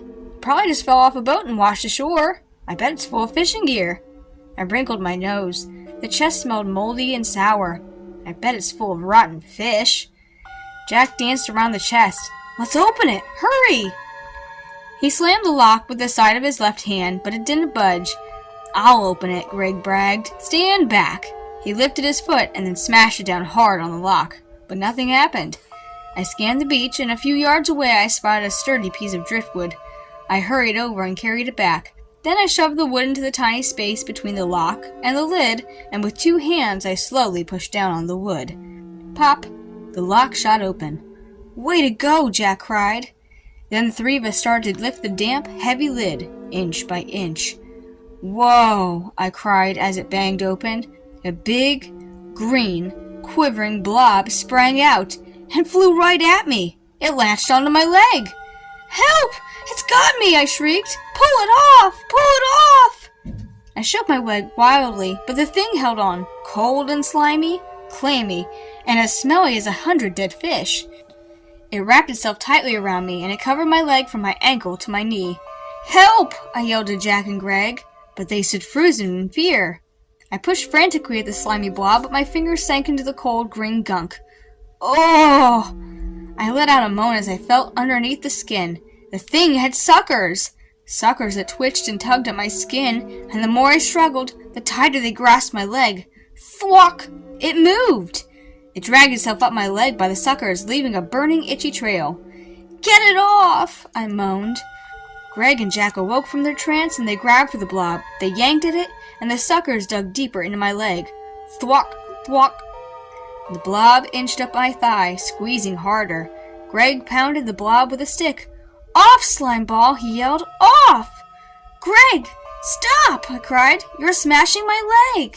Thwack! The blob yanked a moist sucker off my thigh and wiggled it in the air, almost as if it were sniffing, and then it nosed the sucker into Greg's t-shirt pocket. "Whoa!" Greg jumped and cried out loud. The sucker emerged with a gummy worm. Slop! It sucked the candy into its slimy little body. It ate a gummy worm!" Greg stammered. "Did you see that?" "But it doesn't have a mouth," Jack shuddered. "It doesn't even have a head." Now the blob quivered up my stomach. The sucker jerked at my skin. Would it slurp me down too? "Stop talking and do something!" I screamed. Greg grabbed a bunch of gummy worms from my pocket, and he dangled them in front of the blob. Thwack, thwack! The creature flew off me and heaved itself at the gummy worms, and then it slurped them down. "Yes, you did it!" I cried. "But now it's on me!" Greg moaned. "And I'm out of gummies!" I stared in horror as the blob clung to Greg's arm, writhing and pulsating. Jake gaped at the creature. "I think it's growing!" Jack was right. The creature strangled Greg's arm and oozed across his chest.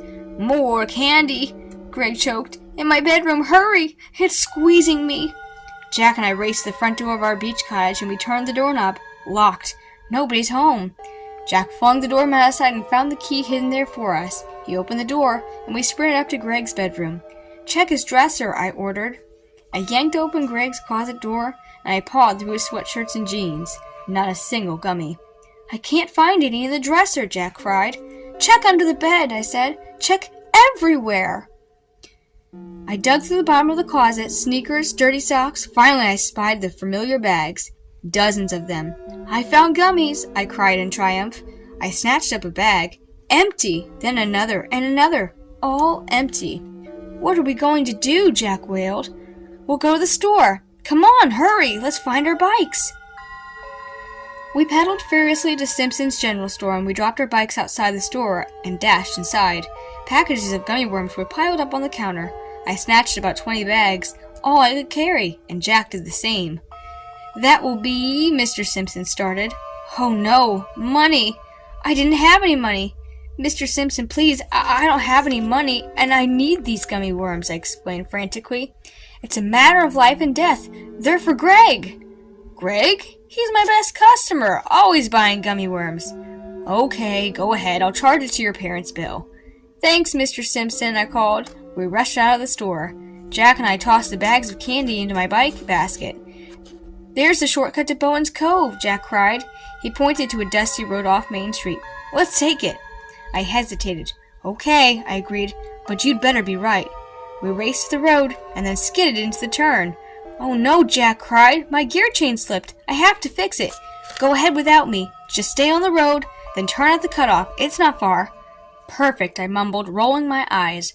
I zoomed down the deserted dirt road. I whizzed by the tall dune grass. So quiet and so still. No one was in sight, and no cutoff for the cove. I braked to a complete stop, turned my bike around, and I said, "I think I'm lost," out loud. "You're found now." The dune grass parted. Alex and Jimmy came lumbering out. They gripped my handlebars. "Roadblock," Jimmy smirked. "No summer people allowed." Alex peered inside my bike basket. Yum! Gummy worms. "Hey, Jimmy! Ashley wants to share her candy." "No!" I shrieked. "I need those!" Alex and Jimmy began tearing into the gummy worm bags. I tried to yank my bike away, but Alex grabbed onto the handlebars again. Then Jack came pedaling up, hair flying, racing up the path, his tires throwing huge dirt clouds in the air. Alex and Jimmy turned to face him. I quickly moved my bike to the roadside. "Clear the path, jerks!" Jack cried out. "Uh-oh, watch out, Jimmy! The Karate Kid is gonna run us over," Jimmy laughed. Jack kept coming. When he was nearly on top of them, he flung his legs out and kicked them both into the dirt. With a cheer, I jumped on my bike and we sped away. "You'll be sorry," I heard Alex call after us. "Yeah, you guys are in big trouble," Jimmy yelled. We flew down the road and there it was, the cutoff to Bowen's Cove. We reached the beach in minutes. We scooped up the candy and sprinted down towards Greg. And gasped! The oily blob bulged and quaked. Much bigger. Bigger than Mom's beach umbrella, and no sign of Greg. Then I heard a faint cry. "Help me! Help me!" "Greg," I screamed, "where are you?" Thwack, thwack, the slimy blob quivered in the sand, and that's when I saw a sneaker. Greg's sneaker. "He's under the blob," I screamed to Jack. "Can't breathe," Greg moaned. "Hold on, Greg," I cried. I quickly ripped open a small bag of gummy worms and placed 6 candies in a thin line. Thwack, thwack, slop. The slimy monster slid forward and slurped the gummies up eagerly. "More! Open more bags!" I told Jack. He tore through the bags, and I flung huge handfuls into the sand. Thwack! The blob plucked a slimy sucker off Greg. It quivered away excitedly. Let Greg go, I thought. Please, let Greg go. I threw a mound of gummy worms on the sand. Rip! The monster yanked its suckers off of Greg, and it rolled forward and slurped down the candy. I spun around to Jack. Lots more gummies. Fast! Try to lead the creature back into the chest. Greg stumbled as he tried to stand on his wobbly legs. Then he and Jack tore open bags and bags of candy. I placed a thick trail of gummies in the sand, a river of gummy worms leading to the chest. Thwack, thwack, slop, slop. The creature followed our trail, slurping down candy. A foot from the chest. The chest! Throw some gummies in the chest, I commanded. Jack and Greg pitched the candy in. Thwack! The blob lurched forward, inches from the chest. Throw the bags right in. There's no time to open them, I shouted. The blob wiggled his way up to the chest of the wall, but it had grown too big to heave itself up. We have to push it in, I cried. Jack drew back. You push it in, he shouted. I'm not touching that blob. What if it grabs me? Not me, Greg protested. That thing nearly strangled me. But it's our only chance, I wailed. We have to boost it back in. But they didn't move. I threw myself against the creature and shoved, but my hands kept slipping. It's too slimy, I moaned. I need your help. Please. Jack and Greg stepped forward, then they all pushed and pushed and pushed. Sweat ran down my forehead and the boys' faces turned bright red. Slowly we hoisted the monster onto the chest, one oily bulge at a time. Then we slammed the lid down and jumped on top. Hey, look! Jack pointed down to the front of the chest. A bag of gummy worms hung out. Gummies, Greg cried gleefully. Awesome! Exactly what I need right now. He leaned over to lift the lid. Are you crazy? I shrieked. That thing is in the chest, almost squeezed to death. Don't lift that lid. Uh-oh, Jack warned. We glanced up to see Alex and Jimmy angrily charging toward us. Jack! Just the guy we're looking for, Alex called. I think we owe you something. We scrambled off the chest and headed full speed for the dunes. I turned back and saw Alex and Jimmy stop in front of the trunk. Look! Gummy worms, Alex cried, pointing to the bag, poking through the lid. Excellent! There's plenty more inside, I called, and then Jack, Greg, and I watched as Alex and Jimmy eagerly pulled up the lid. The end. Tonight we're continuing with Dr. Horror's House, a video.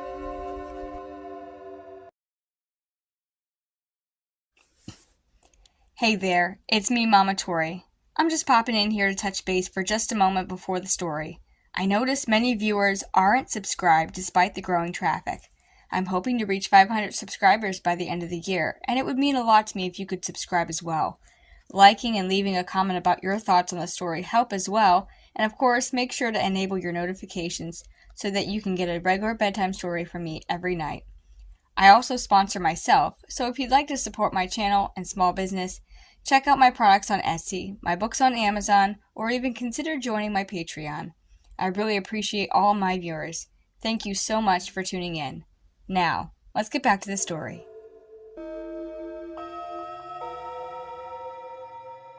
Help! Help! Screams echoed through the crowded streets. Something huge and menacing and green rose above the steel-gray city. A giant monster. A plant monster. The plant had grasping leaves that reached out like hands to grab frightened people below. The people twisted and screamed as the plant lifted them up in its leafy grip. Up, up, up to certain death. I yawned. Boring. I'd seen the plant that squeezed St. Louis 3 times already. I rewound the videotape. As far as horror movies go, this one just didn't hold up. And I should know. I'm Ben Adams. I've seen them all. Movies with mummies, movies with werewolves, movies with creatures from other planets. I'm kind of an expert. In fact, my best friend Jeff and I plan to make horror movies when we're older. Right now we're 12, so too young to be taken serious. But we've already made some horror movies with my dad's camcorder. I usually play the victim. It helps that I have red hair that stands on end and very pale skin. I'm great at acting scared. But what does that do me now, with Jeff at camp and me on vacation? That's where I am, on vacation for the summer with my parents. My mom and dad rented a house near the mountains for the whole month of August. There's nothing to do here, nowhere to go, and worst of all, no kids my age. Mom and dad say, "Go out, have fun." But where? I'd rather stay inside, watching horror movies. And I have. For 2 whole weeks now, I've been watching videos I brought from home. "Ben!" my mom called from the other room. "You've been stuck in front of the TV all afternoon." She walked in and then yanked open the blinds. I blinked in the sudden light. "It's time you got out for some fresh air. It's not healthy for a growing boy to sit inside all day. I'm going into town for some gardening supplies. Why don't you come with me?"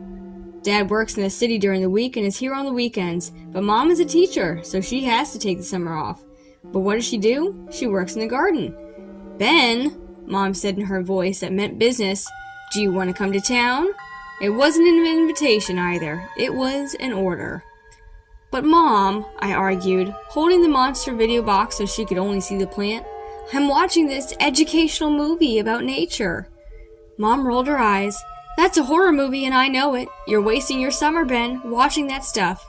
Now let's get going." In town, Mom headed straight for the garden supply store.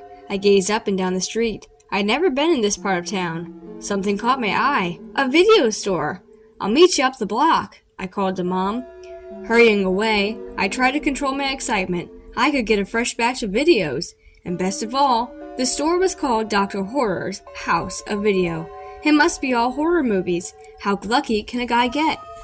I stopped outside the door. The frayed awning drooped in front. A layer of dust covered the windows. I wiped the dirty paint and peered inside. The inside looked as old and dusty as the outside. Videos were piled everywhere. Fine with me, I thought. Who knows what I'll find under all that mess? The door creaked open, and I hadn't even touched it. This just got better and better. Quickly, I slipped inside. "Can I help you?" someone asked in a low, whispery voice. I whirled around. An elderly man with flowing white hair stood behind me. He had white, bushy eyebrows and a face creased with 1,000 tiny lines. "My name is Dr. Horror," he said in that whispery voice. He leaned heavily on a cane and then waved it at all the shelves. "Welcome to my store." Dr. Horror smiled and I saw that he was missing most of his teeth. "Do you like horror movies?" he asked. "Are you kidding?" I replied. "I think I've seen every horror movie ever made." "Well, I bet you haven't seen any of these," Dr. Horror said, chuckling. "I make my own in the old garage behind the store." I grinned. "Really? Just wait until I tell Jeff about this," I thought. "He'll be totally jealous. Even if he is having a great time at camp, I'll bet he hasn't met anyone like Dr. Horror." "Go on, look around," Dr. Horror told me.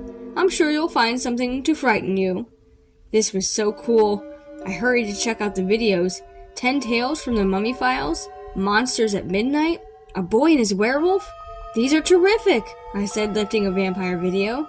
Vampire on the front had deathly white skin. A drop of ruby red blood ran down its pale chin. But his expression that was really grabbing to me. His eyes bore into mine, as if he were gazing into my soul. Which video should I get? I couldn't decide. They all looked so good. Then I saw a movie playing on one of the video monitors off in the corner. On a screen, a huge monster, half man, half lizard, stepped out from a slimy swamp. He was searching for something to eat. Squish, squish, squish went his webbed feet as he spotted a boy in the distance. Lizard Man advanced. I watched, spellbound. The monster crept closer and closer to the boy. I moved closer too. The boy's face twisted in fear. I could feel the boy's fright. I could sense his horror right in my gut. Creak! A noise from behind me. I started to turn, but then Lizard Man clutched the boy's shoulder, and I felt somebody grabbing my shoulder. Something cool and smooth. I looked down. A green hand gripped me. Hard! Lizard Man! I screamed. Excuse me? Said Mom. She let go of my shoulder and took off a green glove. I just wanted to show you off my new gardening gloves. She shook her head and stepped in from the set. These horror movies make you so jumpy. Ben, I don't think that you should be watching these. Let's get you home. I peered around Mom, trying to see the screen. Now, Mom insisted, and she dragged me out the door. The next morning, I woke up early. I wanted to get to the video store. I had to see Lizard Man end, but I couldn't say that to Mom. She wouldn't understand. I'm going for a bike ride, I told her. Mom's mouth dropped open in surprise. You're going outside? Before she could ask any questions, I wheeled my bike down the driveway and hopped on. 15 minutes later, I stood in front of the video store. A closed sign hung on the door. The store was dark. I hopped from one foot to the other. When would it open? When would I find out about Lizard Man? I peered through the dusty window, hoping to spot Dr. Horror inside. No such luck, but I did see a flickering light in the corner. A movie played on one of the sets. I squinted at the screen. Lizard Man! Dr. Horror! I called, knocking. Are you in there? I jiggled the doorknob. The doorknob swung open with a creak. Dr. Horror? I called in. No answer. The only sound I heard were the voices in the horror movie, and the only light came from the TV. I'll sneak in, I decided. I'll watch the movie, and then sneak back out. No one will ever know. I edged forward, staring at the TV. An hour later, the movie ended. Lizard Man gobbled the boy in a few quick bites, then he had the other townspeople for dessert. Cool. Definitely one of the best horror movies I'd seen all summer. The VCR switched off. The room suddenly felt dark. It was time to leave. I made my way to the door and pulled at the knob. Nothing happened. I tried pushing. The door wouldn't budge. Oh no, I groaned. I'm locked inside. Well, now what? I thought, squinting in the darkness. To my right, I spotted a sliver of light. Another door? A back exit? I crept toward it. Yes, a door! Behind it, I heard noises, thumps and muffled shouts. What was going on? I leaned against the door, pushing with all my might. The door swung open easily. Startled, I stumbled and fell. I landed hard on my side. My eyes opened wide. A big webbed foot stood an inch away, making that 2 webbed feet. Huh? I let out a cry and jumped up. Lizard Man, in all of his green glory, towered over me like a monster. A living, breathing monster, flicking its long tongue, sharp tongue at me. His hot breath hitting me like a blast from a furnace. Bright lights beat down on me, blinding me. I turned to run. Lizardman stretched a long, sinewy arm out to me. He had me in his grip to stop me, a grip as strong as an iron band. I let out a frightened squeal and squinted into the bright light. Was anyone else here? I heard sounds, feet pounding. Hands grasped me, but they didn't pull me from Lizardman.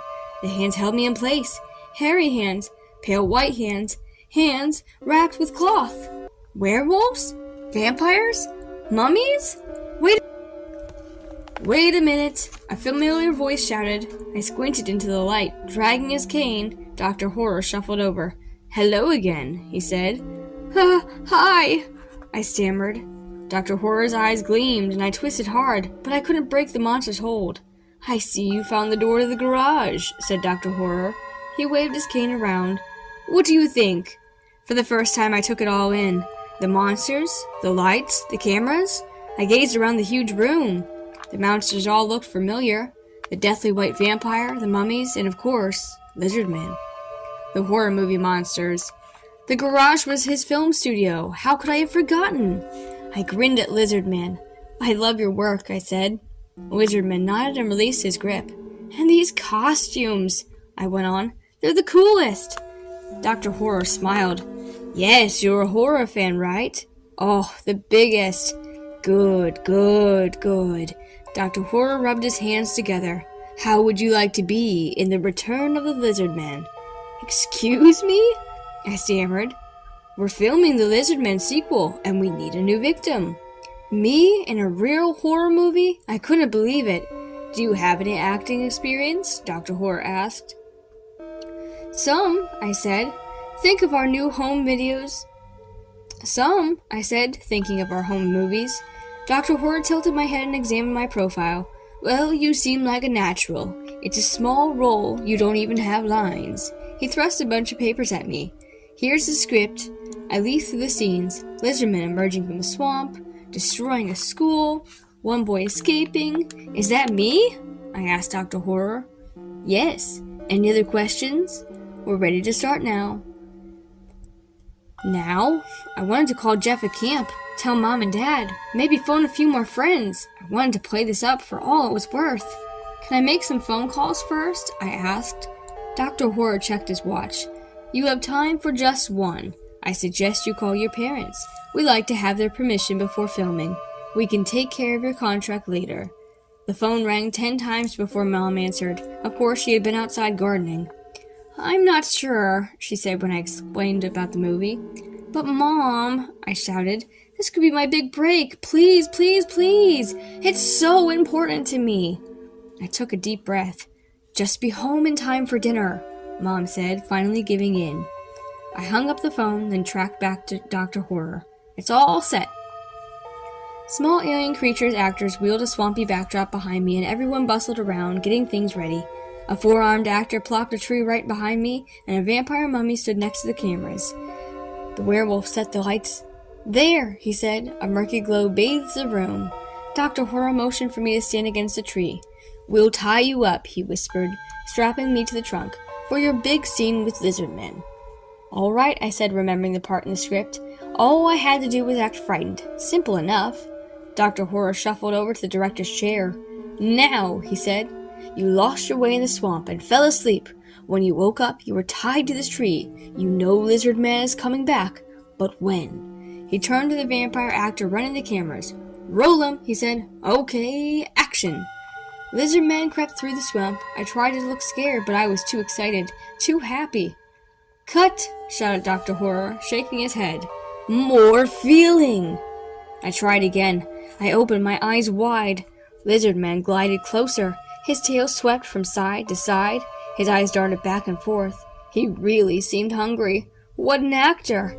Lizard Man flicked out his tongue to catch a fly. Great effect. And the makeup. As Lizard Man slid nearer, I saw just how monster-like he looked, even up close. Green skin, red bloodshot eyes, long, slimy tongue. Hey, wait! I called out. What? Snapped Dr. Horror impatiently. Don't I need makeup too? Lizard Man stood inches away.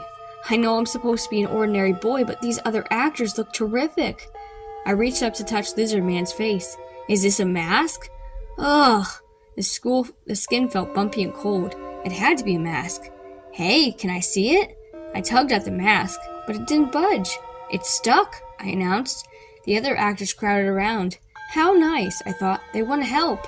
The vampire actor stretched his mouth into a teeth-baring grin. His sharp teeth glinted in the light. Coming closer, he pulled my arms behind the tree, and then he tied them with another rope. I didn't remember this from the script. Hey, I shouted, what's going on? Nobody answered. Instead, the mummy unwound the wrapping from his face. I gasped when its decaying flesh hanging from his... Instead, the mummy unwound the wrapping from his face. I gasped when I saw that its decaying flesh was hanging from its bony frame, and its eyes glowed red eyes. The werewolf shimmered for a moment, growling deep in its throat. He raised his paws, and deadly nails popped out. 2 sharp fangs burst from either side of his mouth. His nose quivered with excitement. This couldn't be trick photography. What was it? I started to tremble as I answered my own question. These weren't actors from a horror movie. They were monsters. Real monsters. Let me go, I cried, struggling to get free. The heavy ropes cut into my hands. I had to escape. I had to. But the ropes held me tight. I was trapped. His eyes glowed excitedly. Lizard Man breathed in my face, and his hot breath hit me with full force. A smell like the bottom of a swamp. My stomach turned. Lizard Man's teeth scraped my face. His scaly hands gripped my neck. His tail sliced through the air. "Dr. Horror!" I shrieked. "Save me, please! Do something!" "Whoa! Stop, monsters!" Dr. Horror called out. "Stop at once!" Oh, thank goodness. I thought, I'm okay. It was all my imagination. As the monster stepped back and Lizard Man froze in place, I let out a relieved sigh. How could I get so carried away? Dr. Horror reached out to untie me, I thought, but I was wrong. He reached up to my head, and he fixed my hair. "Okay, monsters, now we're ready for the big eating scene," he said. "Roll 'em!" The end. Tonight, we're going to tap into the cat's tail. "Come on down, Marla," my little brother Scott called. "We're telling ghost stories." "No thanks," I shouted back, and then I covered my ears so that I wouldn't hear the next blast of thunder. Thunderstorms weren't so loud when my family lived in the city. Here in the country, the lightning flashed so close, and the thunder boomed so hard that it shook the house. Last year when I turned 12, my folks decided it would be safer for my brother and me to grow up in the country. So we moved from New York City up here to River Falls. Scott loves living in an old house with a big yard, but not me. I hate it. I miss Central Park, I miss taxis, and most of all, I miss my friends. I listened to the tree branches brush against the window, and I suddenly pictured ghosts trying to thaw their way through my windows and into my room. I'm not a chicken or anything. I'm not even really afraid of the thunder and lightning. I just like it better when there wasn't any. I gasped as the room went black. Now the only light in my room came from the lightning. With every flash, the trees left frightening shadows on my wall. Downstairs, I could hear my parents and Scott still telling ghost stories. In the dark. I wanted no part of that. I couldn't stand the sound of the branches scratching against the glass. I opened the window, then I felt my way around the room in the dark. I touched my desk, my chair, my headboard. "Oh!" I cried out as something big, wet, and hairy flew into the open window. It slammed into my chest and it fell to the floor. Long, sharp nails scratched up my arms and neck. High-pitched screeches rang in my ears, and I stared into two glowing green eyes. Then I started to scream. Mom and Dad bolted into the room. "Marla, what's the matter?" Dad cried, and he held a candle in one hand and Scott's little league bat in the other. "Marla, what's the matter?" Dad cried. He held a candle in one hand and Scott's little league bat in the other. "A hairy monster!" I shrieked. "It flew into the room, and... Is this the monster?" Mom asked sweetly. She held up her candle so I could see. In her arms she carried a small, wet, shaking black cat. "It's just a cat, honey," Mom said softly. "She must have climbed up into the tree and jumped in here to get out of the storm." She examined the cat. A stray. No tags around her neck. Meow. A loud roar from behind me. I spun around. "Stop it, Scott," I cried. He laughed. "Meow, meow." He thought it was a riot. I ignored him and reached for the cat. My mother placed her in my arms. "You're nice and safe here," I said to the cat. I turned to my parents. "Can I keep her?" Mom and Dad glanced at each other. "Marla, a cat is a big responsibility," my dad began. My face fell. "Please, Dad," I pleaded. "She needs me. She's all alone, and I need her. I have no friends around here." "Well, we'll talk about it in the morning," my mother said. "She can stay tonight anyway. Come on, Scott, it's bedtime." I petted the black cat. The storm had stopped. The air was filled with a fresh mist. "I think I'll call you Misty," I said. "And don't worry, you'll be able to stay here for life. I'll make sure of it." Misty spent the night curled up at the foot of my bed, and the next morning she did the weirdest thing. She followed me into the shower. Misty purred happily as the hot water pounded on her fur. I'd always heard that cats hate baths and showers. They keep themselves clean by licking themselves. But not Misty. Misty was special. When we went down to breakfast, we both had wet hair. "I see you two have washed up," my father said. I smiled. Misty also showed her pointy white teeth in a grin. We all laughed when Misty tried to eat my eggs. "You must be hungry, you poor thing," my mother said. She gave Misty a saucer of milk and some tuna. "I've spoiled you now," Mom told Misty. "You'll never go for that cat food after that."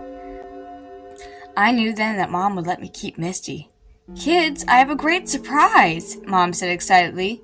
"I joined the swim club. You two can bike over there today and take a swim. There will be lots of kids your age there." Scott jumped out of his seat. "All right, a pool! Right here? And we don't have to take a taxi to a stinky old gym? I love it out here!" I frowned at my brother. He was so easy to please. All it took was a few ghost stories and a swimming pool. I still missed New York. But since I was stuck here, meeting some other kids didn't seem like a bad idea. Besides, I loved to swim, and the heat wave was starting to get to me. I ran upstairs to put on my swimsuit. "Hurry up, Marla," Scott called from the front door. "If you're not here in 1 minute, I'm going without you." "See you later, Misty," I said, waving. Misty leaped up on my desk and meowed. She sounded so sad, like a baby who had lost her mother. She cried and cried. I cuddled the cat in my arms and tried to calm her. "I know how you feel. I don't like being alone in a new house either," petting her black fur. Then I called downstairs. "Hey, Scott, you go on. I think Misty and I are going to hang out here today." At dinner time, Scott told us about the great kids he met at the pool. I felt a little jealous. All I did was read a book while Misty napped. But then I gazed down at Misty, snuggling in my lap, eating pieces of my frankfurter. I knew I had done the right thing. Misty needed me. That night I dreamed about my old neighborhood. My friends and I were rowing in a boat in the park. We were having a picnic lunch and laughing. Then suddenly a stranger grabbed me from behind and covered my mouth. I tried to hit with my head, but I couldn't. I couldn't breathe. I woke up. I still couldn't breathe. "Misty!" The cat was sitting on me, covering my nose and mouth. I tugged at her with all my strength, but I couldn't budge her. I started to feel dizzy and weak, and the room spun around me. I struggled to get air in my lungs. I grabbed at Misty's fur, but the cat pressed even harder against my face. Beads of sweat dripped from my forehead, and my skin turned cold and clammy. Finally, I curled my hands around Misty's neck. I ripped her off my face and held her far from my body. And then I gasped in breath after breath, holding the cat tightly. I carried her downstairs to the family room. My parents were watching a video. "Mom! Dad!" I cried. "Misty tried to kill me!" "What?" "Misty tried to kill me! She plopped down onto my face, and she wouldn't get off! She tried to suffocate me!" My mother took Misty from me and petted her back. "Marla, Misty was probably just cold. You know, you like to turn the air conditioning up too high. Maybe she was trying to get warm." Maybe what Mom said made sense. I don't know, but that's when I started to be afraid of the cat. The next day, when Misty started crying again, I ignored her. I locked the front door on my way out, hopped on my bike, and took off for the swim club. The club seemed to be a really fun place, and there were lots of kids my age. Scott ripped off his shirt and did a belly flop into the deep end. I took my time climbing the ladder to the high diving board. I was about to dive in. I stared down at the water and stared again. For some reason, I suddenly didn't feel like diving. I began to edge back down the board. I didn't want to go in that water. "Hey, Marla, what's your problem?" Scott called from the pool. I cut my hands and started to answer Scott, but I suddenly realized that I wasn't the only one on the diving board. Something brushed up against me and scratched my leg. "Ow!" I screamed out in pain and surprise. I lost my balance, and I tumbled into the water below. Cold blue water poured into my mouth and nose. I thrashed my arms and legs into panic. I couldn't swim. I struggled to reach the surface, but everything went black. A crowd of people huddled around me. I could hear them congratulating the lifeguard who had jumped in and saved my life. The lifeguard helped me into the lounge chair. He wrapped my cut leg in a towel. "Stay here," he said. "I'll call your parents and get you some bandages for that cut." The blood seeped through the white towel. Ow! That was some cut. Who could have scratched me so badly? Scott raced over to me.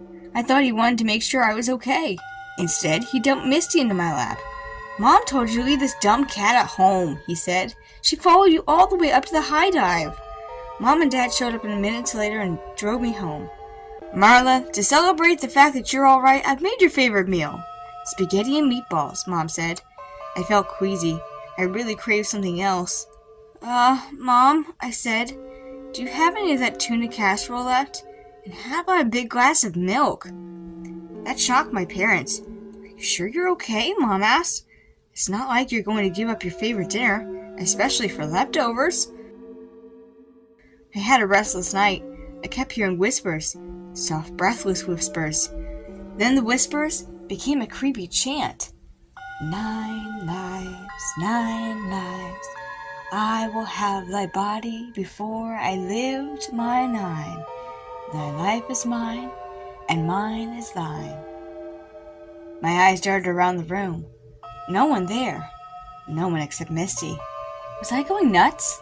After that, I couldn't sleep at all. I sat straight up in my bed and stared at Misty as she slept.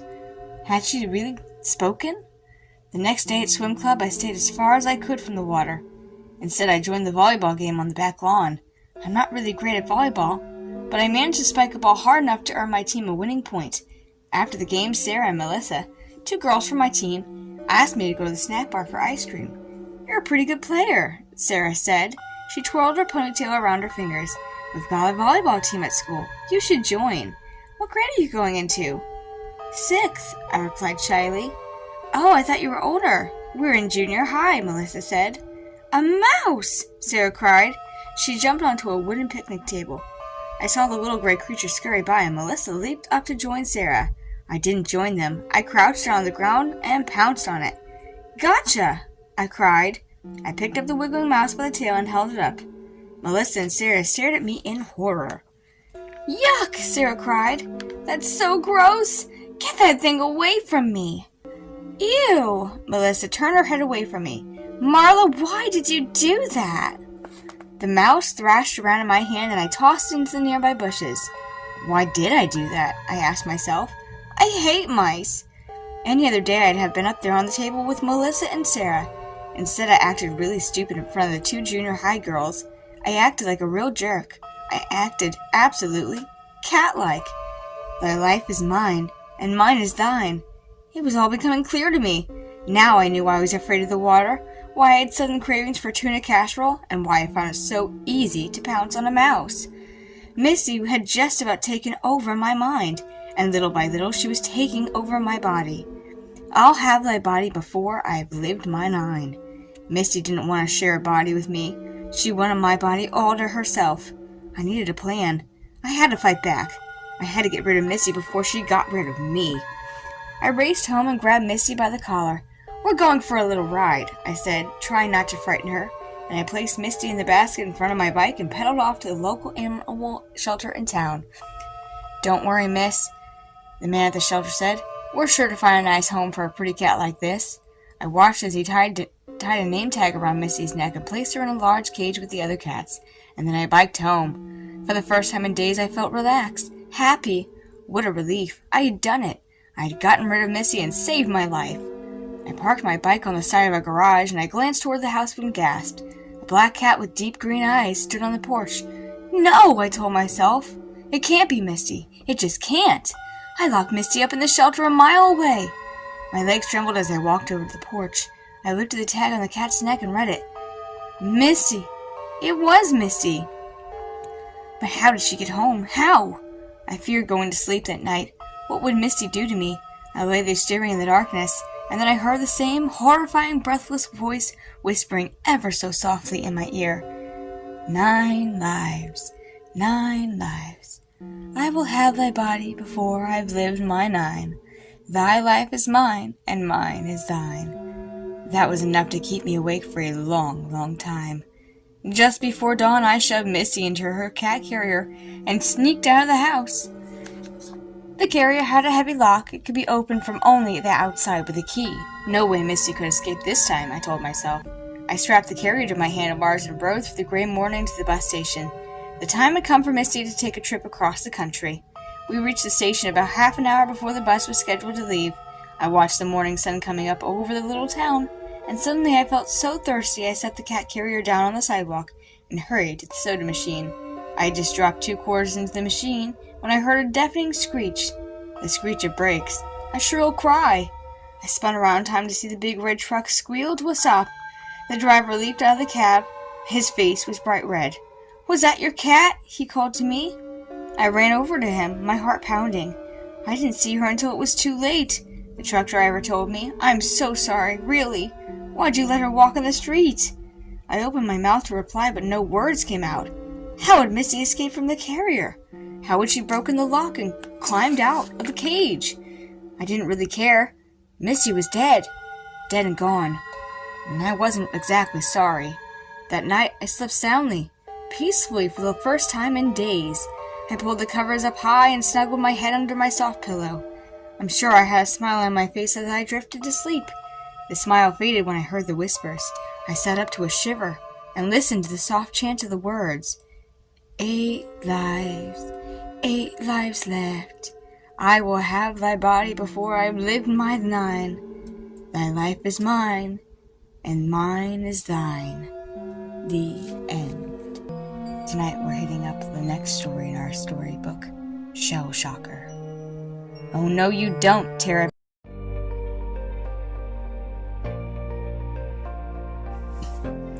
Hey there, it's me, Mama Tori. I'm just popping in here to touch base for just a moment before the story. I noticed many viewers aren't subscribed despite the growing traffic. I'm hoping to reach 500 subscribers by the end of the year, and it would mean a lot to me if you could subscribe as well. Liking and leaving a comment about your thoughts on the story help as well, and of course make sure to enable your notifications so that you can get a regular bedtime story from me every night. I also sponsor myself, so if you'd like to support my channel and small business, check out my products on Etsy, my books on Amazon, or even consider joining my Patreon. I really appreciate all my viewers. Thank you so much for tuning in. Now, let's get back to the story.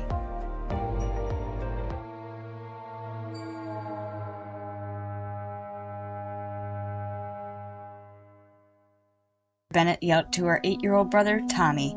That's my shell. Mine. Tara jumped up from the beach blanket and ran to the shore. She saw the waves crashing over Tommy's toes as he rinsed the sand off the shell. Give it to me, Tara demanded, wrenching the gleaming white object from her brother's hands.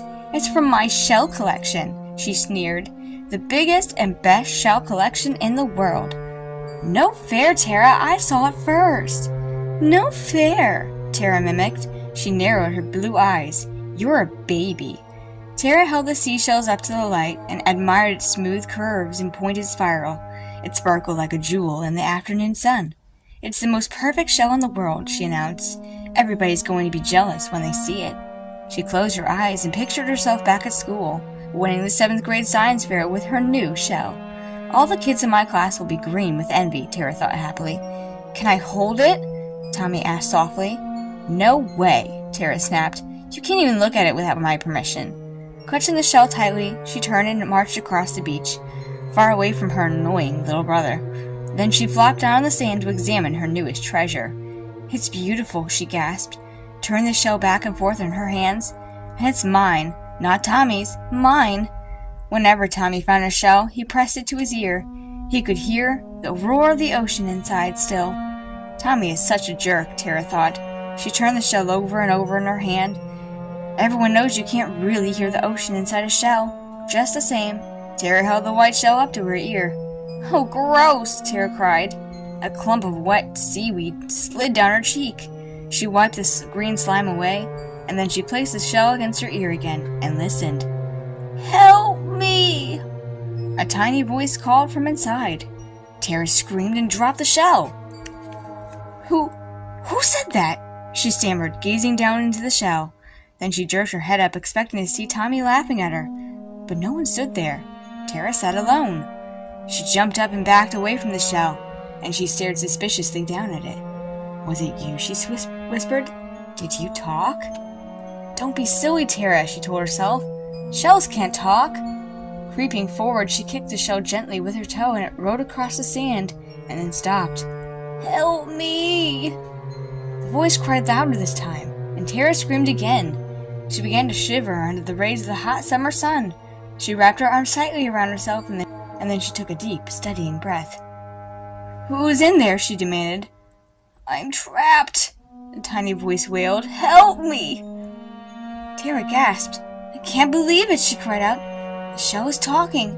To me! Tara's head reeled. Beads of sweat dripped from her long blonde hair. Of course I'm talking to you. I need your help, the tiny voice pleaded.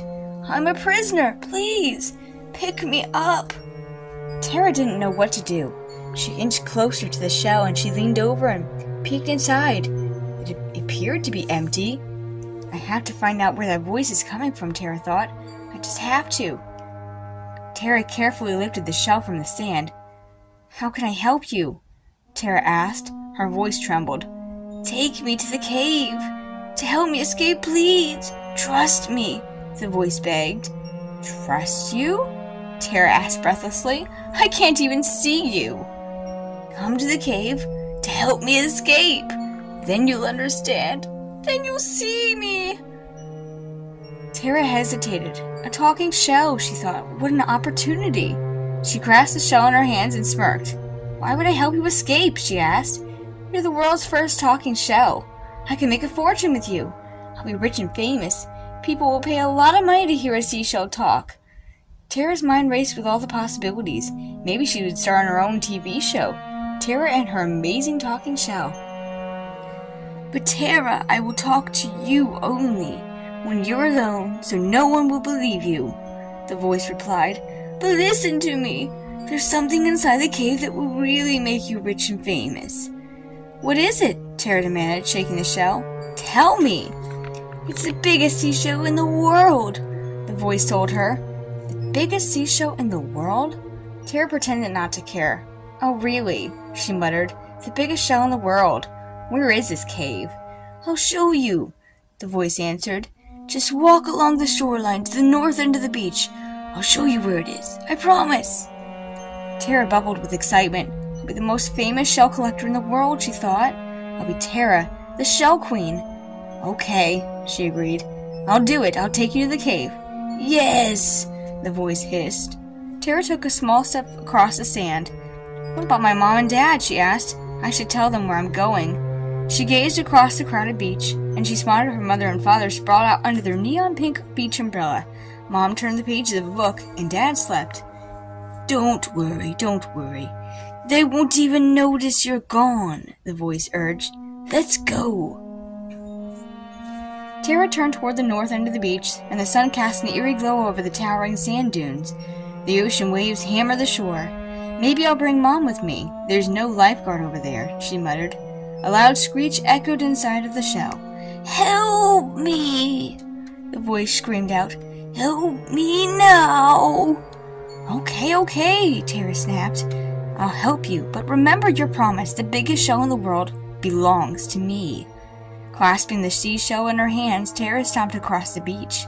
The hard, wet sand hurt the bottom of her feet, but she was determined to find the cave and the biggest shell in the world. Tara walked and walked. Aren't we there yet? She whined. Keep going, the voice replied. But it's getting late, she moaned. Tara gazed out over the water. The sun floated on the edge of the sea like a big red beach ball. I'm kind of scared, Tara mumbled. I'm all alone out here. She turned and searched for her mom and dad and Tommy. She thought she spotted them alongside their pink umbrella on the edge of the beach. 3 tiny specks in the sand. I want to go back, Tara whispered. I want to go back, Terry whimpered. We've wandered too far. But we're so close, the voice said softly. We can't turn back now. Look to your right, by the rocks. Tara scanned the beach, and there, the opening of the cave, practically in front of her. Finally, Tara gasped, dashed into the cave's dark entrance and listened. From deep inside the cavern, she heard a frightening, ear-splintering screech. What's that? Tara whispered. It's only the wind, the tiny voice explained. Let's go in. But I'm a little afraid, Tara admitted. It's so dark in here. Don't worry, the voice replied. I can guide you through the cave. Just do exactly as I say and walk straight ahead. And don't touch the walls. Tara took a deep breath and stepped forward. The darkness swallowed her up, and she stumbled blindly ahead. The cave floor dipped and pitched. Tara reached a hand out in front of her, and she groped at the curtain of the dark. She staggered on. A huge rock stood in her path. Her foot slammed into it. Oh no, she screamed as she stumbled. Her arms flew up from her sides up to the walls of the cave. Tara shrieked, and the walls, they moved, they squirmed, with thousands and thousands of black hairy spiders. The spiders crawled over Tara's neck, through her hair and up her arms. Tara leaped away from the walls and she swatted frantically at the spiders. Their hairy legs tangled in her hair, pinched her skin. "I'm getting out of here!" she shrieked, frantically batting them off. "But you can't go now," the tiny voice in the shell pleaded. "You've got to help me. We're so close now. Don't you want to own the biggest shell in the world? Don't you want to be rich and famous?" Tara hesitated, her skin prickled from the spiders. "Wait until you see it," the voice crooned. "It's the biggest, most beautiful shell you could ever imagine." Tara closed her eyes. Yes, she thought, the most beautiful shell. My shell. "This had better be worth it," she grumbled. "Oh, it is," the tiny voice replied. "Just wait, you'll see." Tara sighed. She crept deeper into the cave, slowly, very slowly. "Keep walking," the voice said, and the shell whispered. "We're almost there. Almost there." Tara staggered ahead, barely breathing.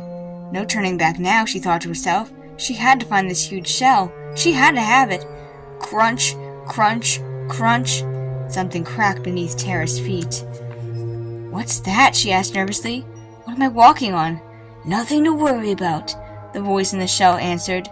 "Keep walking, but watch your step." Tara took another step and felt something shatter under her toes. "What is it?" she demanded. "It hurts my feet and I want to know." Tara spun around and slipped. Look out!" cried the voice. "Don't fall!" Too late. Tara tumbled down into a huge pile of large white stones. Sharp stones. She cried out and the rough edges cut into her skin. "What are these?" She peered closer. Tara shrieked and shrieked again. Her horrified cries echoed through the large cave. "What are these?" She peered closer. And Tara shrieked and shrieked again. Her horrified cries echoed through the large cave. These weren't stones. They were bones. A carpet of bones. "No!" Tara wailed. She scrambled to her feet. "You can keep your big shell. I'm going home." Wait, don't go," the tiny voice begged. "There's nothing to fear." Tara stopped. "Nothing to fear?" she yelled. "Look at all the bones in there." "They're only fish bones," the voice insisted. "The tide carries dead fish into the cave." Tara gazed at the huge piles of bones on the floor. "Fish bones? They look awfully big to be fish bones." "They're very big fish," the voice explained, "but not as big as the biggest shell." "Really?" Tara said. Her heart raced with excitement. She lifted the little shell up to her eyes and shook it hard. "Tell me where it is," she demanded. "Tell me now or you'll be a prisoner for the rest of your life. Where is the biggest shell in the world?" "It's close," the voice told her. "It's right around the corner. You can almost reach out and touch it. Turn the corner, Tara." Tara gasped. The biggest shell in the world, she thought? It's almost mine. Tara rounded the corner. She stopped and listened. Pound, pound, pound. From the darkest depths of the cave, the beating of a giant monster's heart. "What's that sound?" Tara gasped. "It's the pounding of the waves," the voice replied. "Hurry up now, if you want to see the shell before the tide comes in." Tara trembled. She carefully stepped toward the back of the cave. The pounding grew louder. Clutching the shell nervously, Tara inched forward. A shaft of light filtered down through the cave top. Tara followed the ray, down, down, down, and there it sat, the biggest shell in the world. Tara's eyes popped open wide with wonder. The huge shell filled the whole cavern. Its pointed spiral nearly touched the top of the cave. It glistened white and pink, so big and so beautiful. It stole Tara's breath away. It was a perfectly formed shell like the little one in her hand, but 1,000 times bigger. "The biggest, most beautiful shell in the whole world," Tara whispered in awe. "See? I told you," the little voice crooned. Tara rushed forward, hugging the gigantic shell in her arms. It was so big, her arms didn't even stretch halfway around it. She stroked the smooth, pink curves and gazed up at the tall, twisted spiral. "I found the biggest and best shell of all," Tara thought. "I'll be famous," she crowed. "I'll be rich. I'll be the greatest shell collector in the whole universe, and everyone will be so jealous." "There's something I forgot to tell you," the little voice said. "This is truly the biggest shell in the world, and inside it lives the biggest hermit crab in the world." With that, the huge shell rose up and tilted back, and out crawled a monstrous hermit crab, the biggest, ugliest sea creature Tara had ever seen. Its bulging red eyes bounced at the ends of 2 long stems, and its huge green mouth slammed open and shut with a hideous slurp. Its enormous, cruel claws were the scariest part of all. They waved frantically in the air and snapped hard over Tara's head. Tara shrieked and tried to run, but too late. The monster crab snatched Tara up in its gigantic claws. "Help me!" Tara screamed. "Somebody help me!" The tiny voice in the small shell burst out laughing. "Help me! Help me!" it mocked. The huge claws of the monster crab pinched Tara's waist. Its pounding heart thundered in her ears. Slimy drool dripped from its hungry jaws.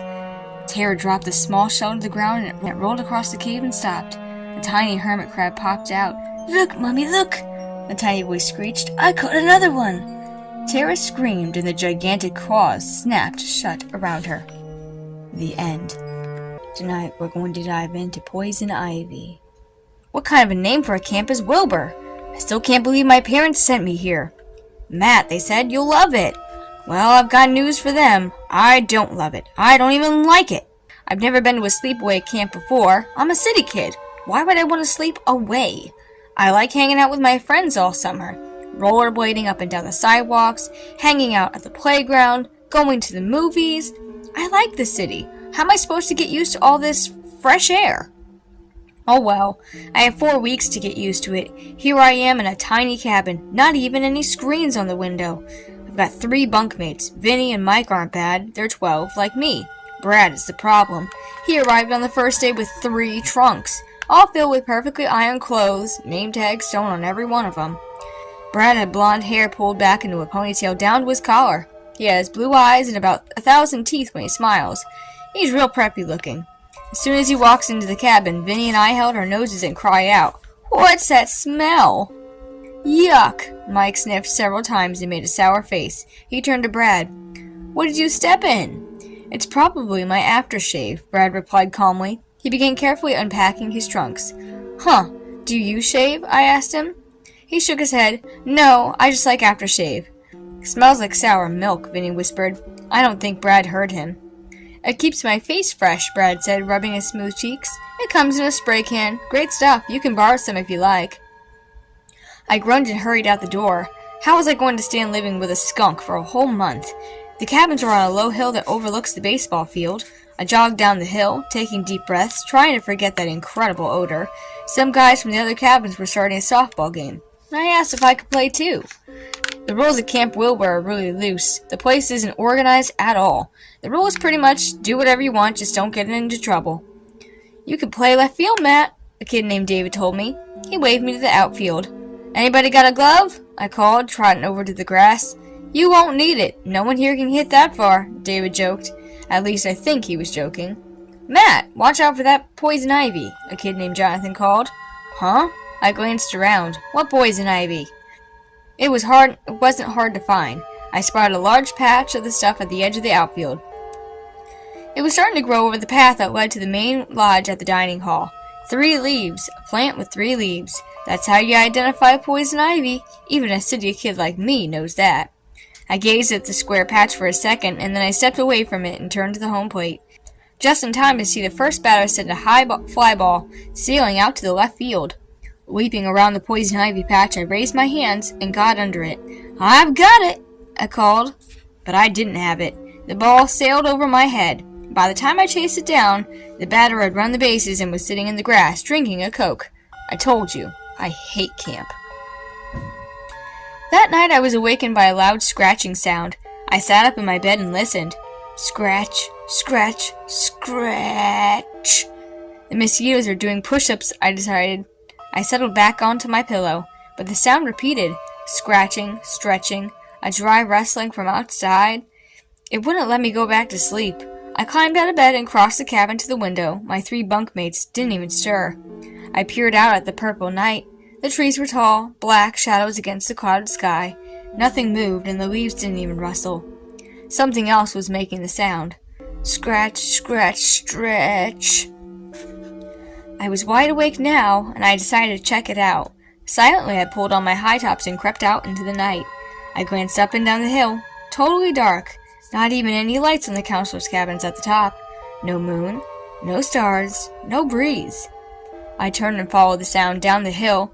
It grew louder as I approached the baseball field.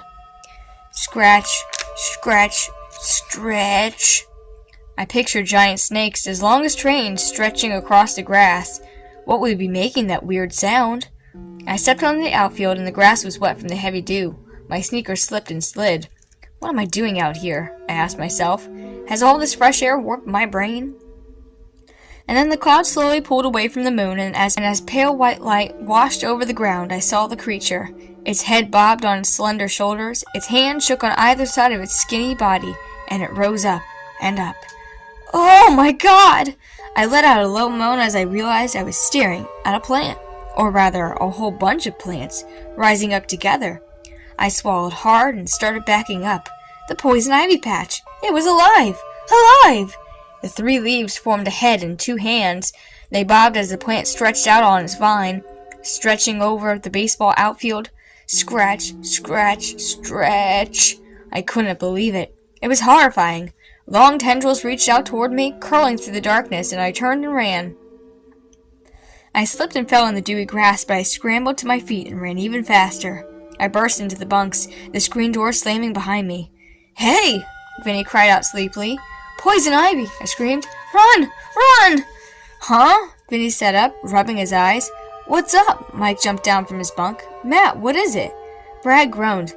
Give me a break. It's still night. Run! I cried. Poison ivy! It's coming! It's coming up the hill! They laughed. Do you believe it? They laughed at me. I guess it sounded kind of stupid, and I guess I was exaggerating just a little. It was so dark out there. I probably imagined the whole thing. Vinny and Mike accused me of having a nightmare, and Brad just groaned, rolled over, and went back to sleep. It took me a while to calm down, but then I finally went back to sleep too, and dreamed about long, green snakes. The next morning, the poison ivy patch had crept over the entire baseball diamond. It covered the outfield of the base, and it had spread over the path that led to the main lodge. Hey, watch out! Some guys playfully shoved each other into the poison ivy patch as we made our way to breakfast. Some kids showed off by rolling around in it. They picked up clumps and tossed them at each other. They claimed it couldn't be poison ivy since it grew so fast, but they were wrong.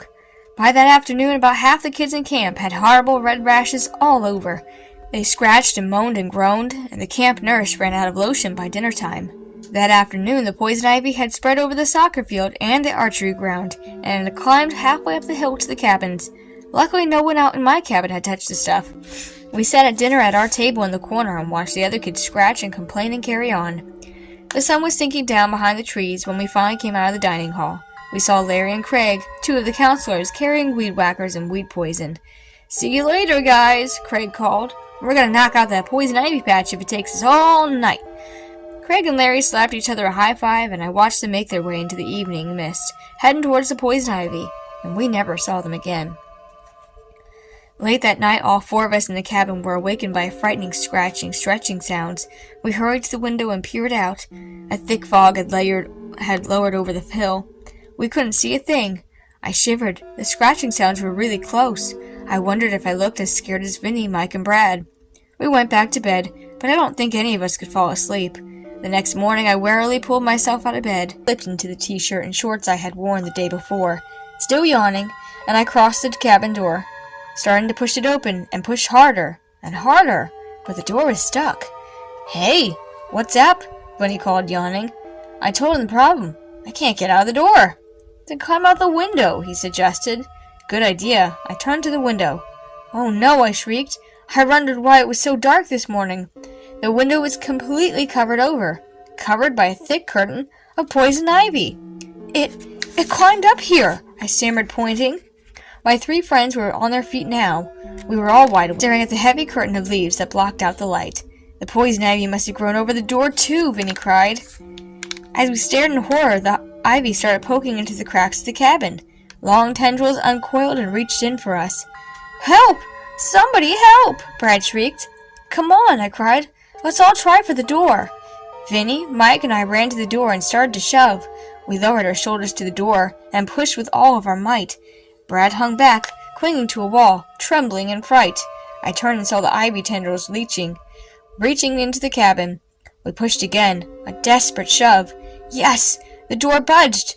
just an inch. We could see the thick poison ivy had grown over the entire cabin. Don't touch it, Mike cried. Brad, come help us, I called to him. Hurry, we moved it an inch, but we really need your help. Hurry, we've got to get out of here, Vinny urged, his eyes on the uncoiling tendrils. Brad obediently joined us at the door. Everyone push on the count of 3, I cried. 1, 2... Brad stepped into the front and lowered his shoulders to the door, and to our surprise, the poison ivy appeared to creep back. We pushed the door open another inch, and then another inch. Shove hard, I cried. It's retreating, or something. We only need a few more inches, then we can slip through, Mike shouted. Brad leaned forward, and the plant backed up. Brad leaned further, and the plant moved away again. The plant moved back. Why is it doing that? Brad asked, turning to us.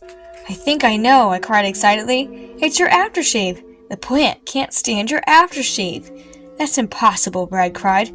Everyone likes my aftershave. Get the can, I cried. Let's try to spray the poison ivy.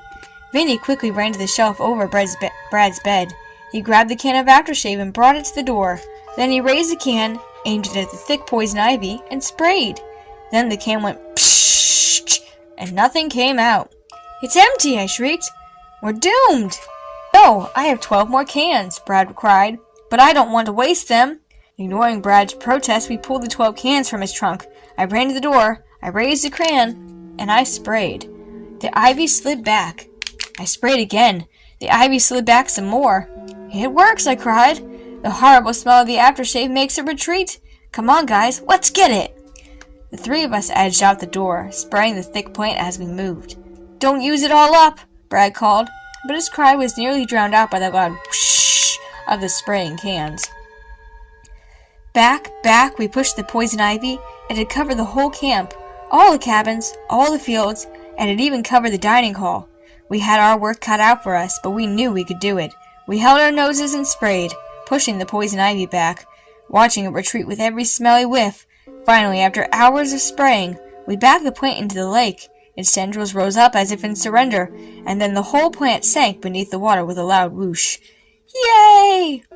A cheer rang out through the camp as everyone shouted out thanks and congratulations. The counselors carried my 3 friends and me around on their shoulders, and we danced and laughed and celebrated, but not for long. I was the first to spot the black funnel cloud in the sky. A tornado! I stammered. The black cloud whirled and spun toward us. But it can't be a tornado, I realized. The black cloud was making a buzzing sound, a droning buzz. Closer, closer. The buzz grew closer as the dark cloud lowered over the camp. Uh-oh, I heard Brad exclaim over the droning roar. Uh-oh? I demanded. What do you mean, uh-oh? I forgot one bad thing about my aftershave, Brad replied. One bad thing? What is it? I asked. It attracts mosquitoes, he said. The end. Tonight we're focusing on the last story. The Spirit of the Harvest Moon. Before last weekend, I'd never heard of the Pine Mountain Lodge. Neither had my parents. But then a brochure came in the mail, and it advertised the lodge as Woodlake's 100-year-old best-kept secret. That's all my parents needed to hear. They have a thing about visiting out-of-the-way places, and the older the better.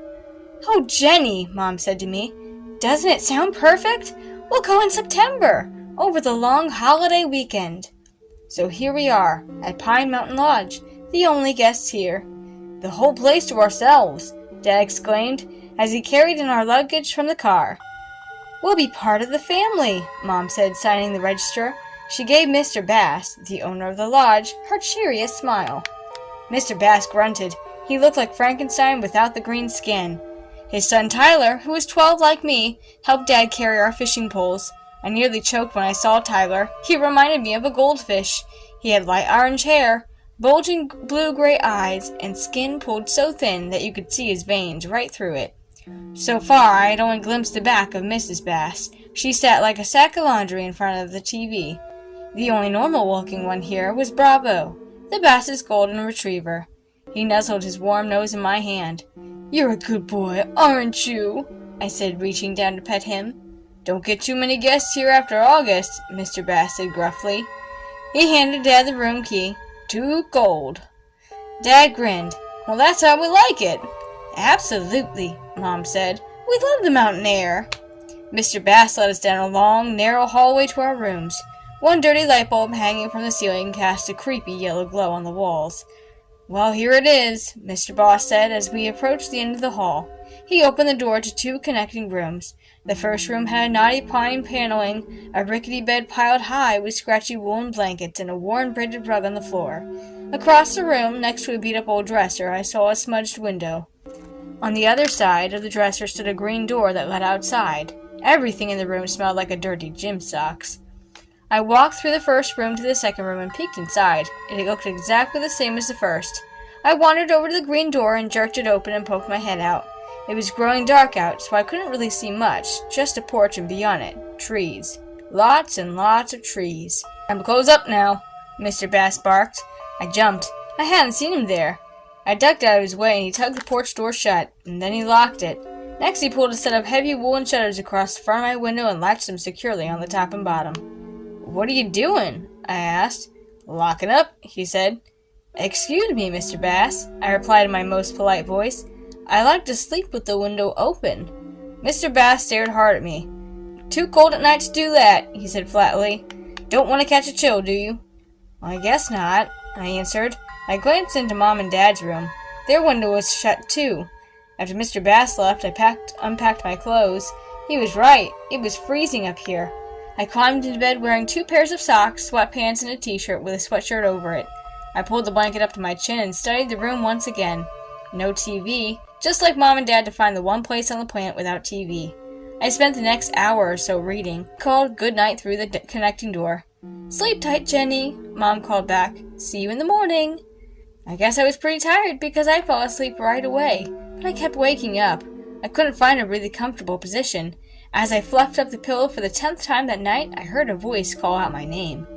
No, can't be. In the middle of the night, I plopped my head down on the pillow and closed my eyes. Jenny. There! Again! I did hear it! Was it Mom? Or Dad? It didn't sound like either one of them. Too low and gruff. I sat up and shivered in the dark. A strong wind rattled the shutters. Jenny. "Is that you, Dad?" I quivered. No answer. I knew it wasn't coming from my dad. The voice wasn't coming from his room. It came from outside, from the porch.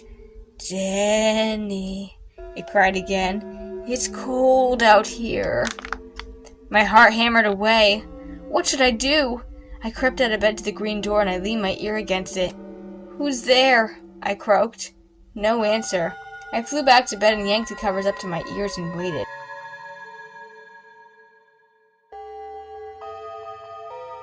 "Jenny! Jenny!" My eyes jerked open. Sunlight peeked through the shutters, and I must have fallen asleep. "Time to get up," Mom chirped in the doorway. "Did you sleep well?" I was cold," I mumbled. "How did you sleep?" "Like a rock," Mom sang out happily. "I love the crisp mountain air." Did I really hear a voice last night? It must have been a dream. Just a weird dream. After breakfast, Mom and Dad decided to hike up to Devil's Peak. "Aren't you coming along?" Dad asked as he and Mom buttoned up their identical red and black checker jackets. Then they tugged on matching red and black caps with furry red ear flaps. Boy, did they look dumb. "Mr. Bass says the view up there is spectacular," Mom explained. "Come on, honey, put your jacket on." I hate hiking.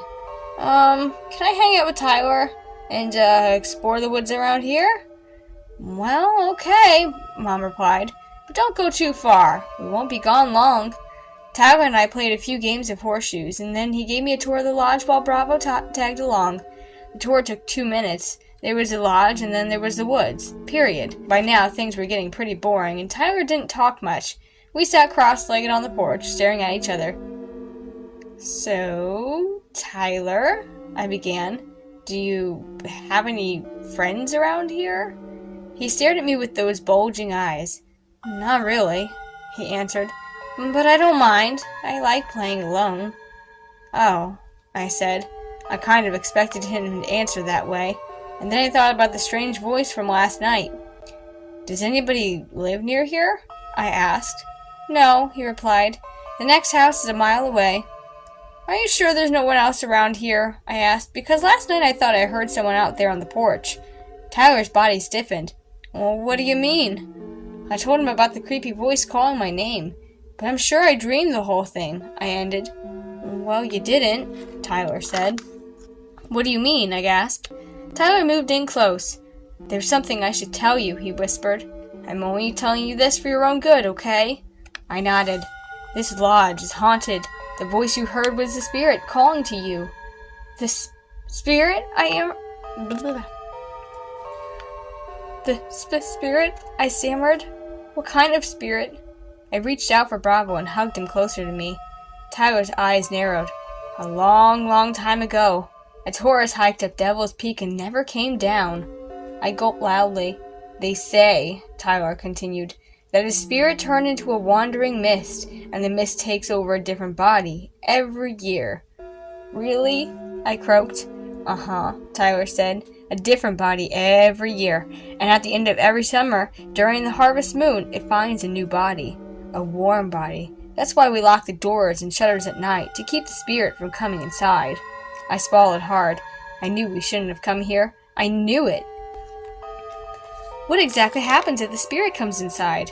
Tyler lowered his voice. If you let it inside, it will jump out of the body it's in and enter yours. Then you will be forced to live on Earth for a year as a wandering mist.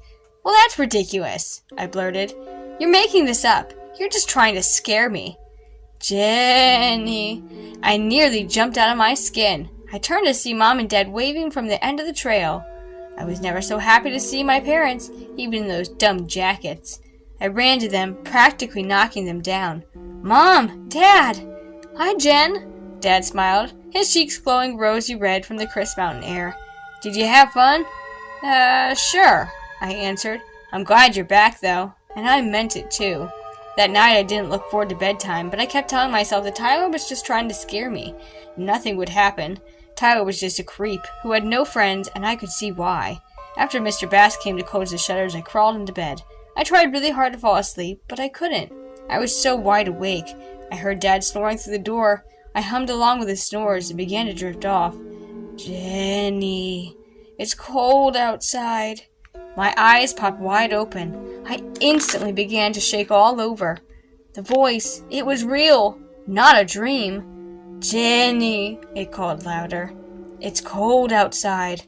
I flew out of bed. Mom! Dad! I screamed. I shoved open the door to their room and jumped into bed with them. Mom bolted straight up. Jenny! What's wrong? She cried. My heart pounded in my chest. A ghost is after me, I sobbed, and then I told them Tyler's story. Oh, honey, Mom said. Tyler's just playing a mean joke on you. Dad will talk with him in the morning. But I heard the voice, Mom. I know I did. I sobbed even harder. Calm down, Jen, Dad said softly. It's only your imagination. It is not, I wailed. I'm not kidding about this. I'm really not. We know, dear, Mom replied. But they didn't know. They had no idea. The next morning I shuffled into the dining room, tired and confused. I sat with my parents, even though I could tell Tyler wanted me to sit with him. But I wasn't going to let that creep near me. Bravo curled up underneath my chair. As I ate my scrambled eggs, I fed him little scraps of bacon. He took my mind off of Tyler. But I couldn't help stealing a glance at the window. I saw that Tyler hardly ate a thing. In fact, he never seemed to eat much at all. No wonder why he was so thin and pale. Tyler shoved his chair away from the table and headed for ours. Bravo whimpered and nudged my knee. My stomach churned. Tyler grinned at me. Want to play some more horseshoes, Jenny? My heart began to thud. No, I said, my eyes glued to my plate. Suddenly, I knew. Tyler was pale. Tyler never ate. Tyler's own dog feared him. Tyler was the spirit. Please, Jenny, Tyler begged. I'm busy, I told him. Then I gave Mom and Dad a look that said, don't butt in. I hung around with Mom and Dad all day. I even hiked up an old nature trail with them. I'd do anything to avoid Tyler. At dinner that night, I hardly touched my food. On the way back to my room, Dad gazed outside. Look, Jenny, the harvest moon. A chill shot through my entire body. Hadn't Tyler said that the spirit finds a new body during the harvest moon? Well, what's wrong, honey? Mom asked. You look upset. I want to go home, right now, I wailed. If we stay here, the wandering spirit is going to take over my body. Jenny, Mom cooed. You know better than to believe a silly ghost story. But there is a ghost, I cried. Why won't you believe me? Mom just shook her head from side to side, but she walked into my room with me and sat on the bed for a long time. Then just before Mr. Bass came to lock the shutters, Mom peered out the window to check the porch. Jenny, look, she said. Bravo's out there. He'll protect you. Knowing Bravo sat out there did make me feel a little better, and even though I'm too old to be tucked in, I let Mom tuck me in that night. Sleep tight, she said, kissing me goodnight. If you need us, Dad and I will be in the lounge playing bridge with the Basses. Bridge? I shouted. You aren't going to be next door? Jenny, Mom said firmly. Stop this. You're acting like a baby. Then she left. I lay very still for a long time. The wind howled through the woods. It blew hard against the porch door. A tree branch scraped against my window and I covered myself with 3 blankets, but I still shivered underneath them. I was all alone. I waited for the spirit to call my name. No voice, nothing but the sound of howling wind and rattling shutters. Bang! Something knocked hard on the door. Jenny, it's cold and windy out here. Let me in. It's me, Tyler. I clutched the blankets close to me. He was here to steal my body. Go away, I shouted. You're evil. Please, let me inside. I lost my key. Jenny, please. Don't leave me out here. It's so cold. Please. No, I screamed. Never, never. The wind shook the shutters hard now. Tyler kept banging. Tears ran down my face. My whole body trembled. Go away, I yelled. Then I heard Bravo barking. Good boy, Bravo. He must have heard my cries. His paws clattered on the porch steps and he snarled angrily at Tyler. Stop it, Tyler shouted at the dog. Leave me alone. I heard Tyler stumble down the stairs and then silence.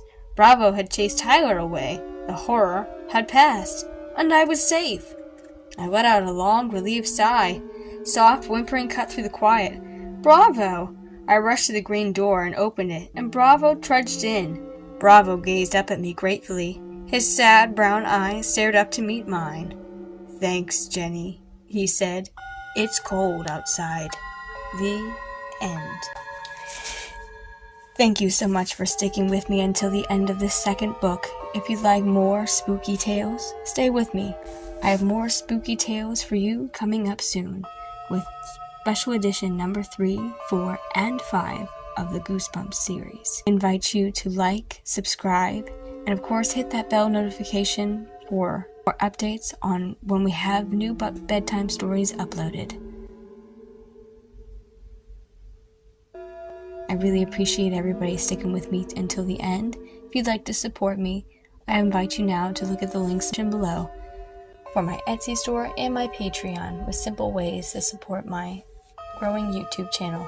My goal is to hit 500 subscribers by the new year, so I do invite you to subscribe and help me to reach that number. Thank you so much, and for now, I hope you have spooky nightmares. Good night.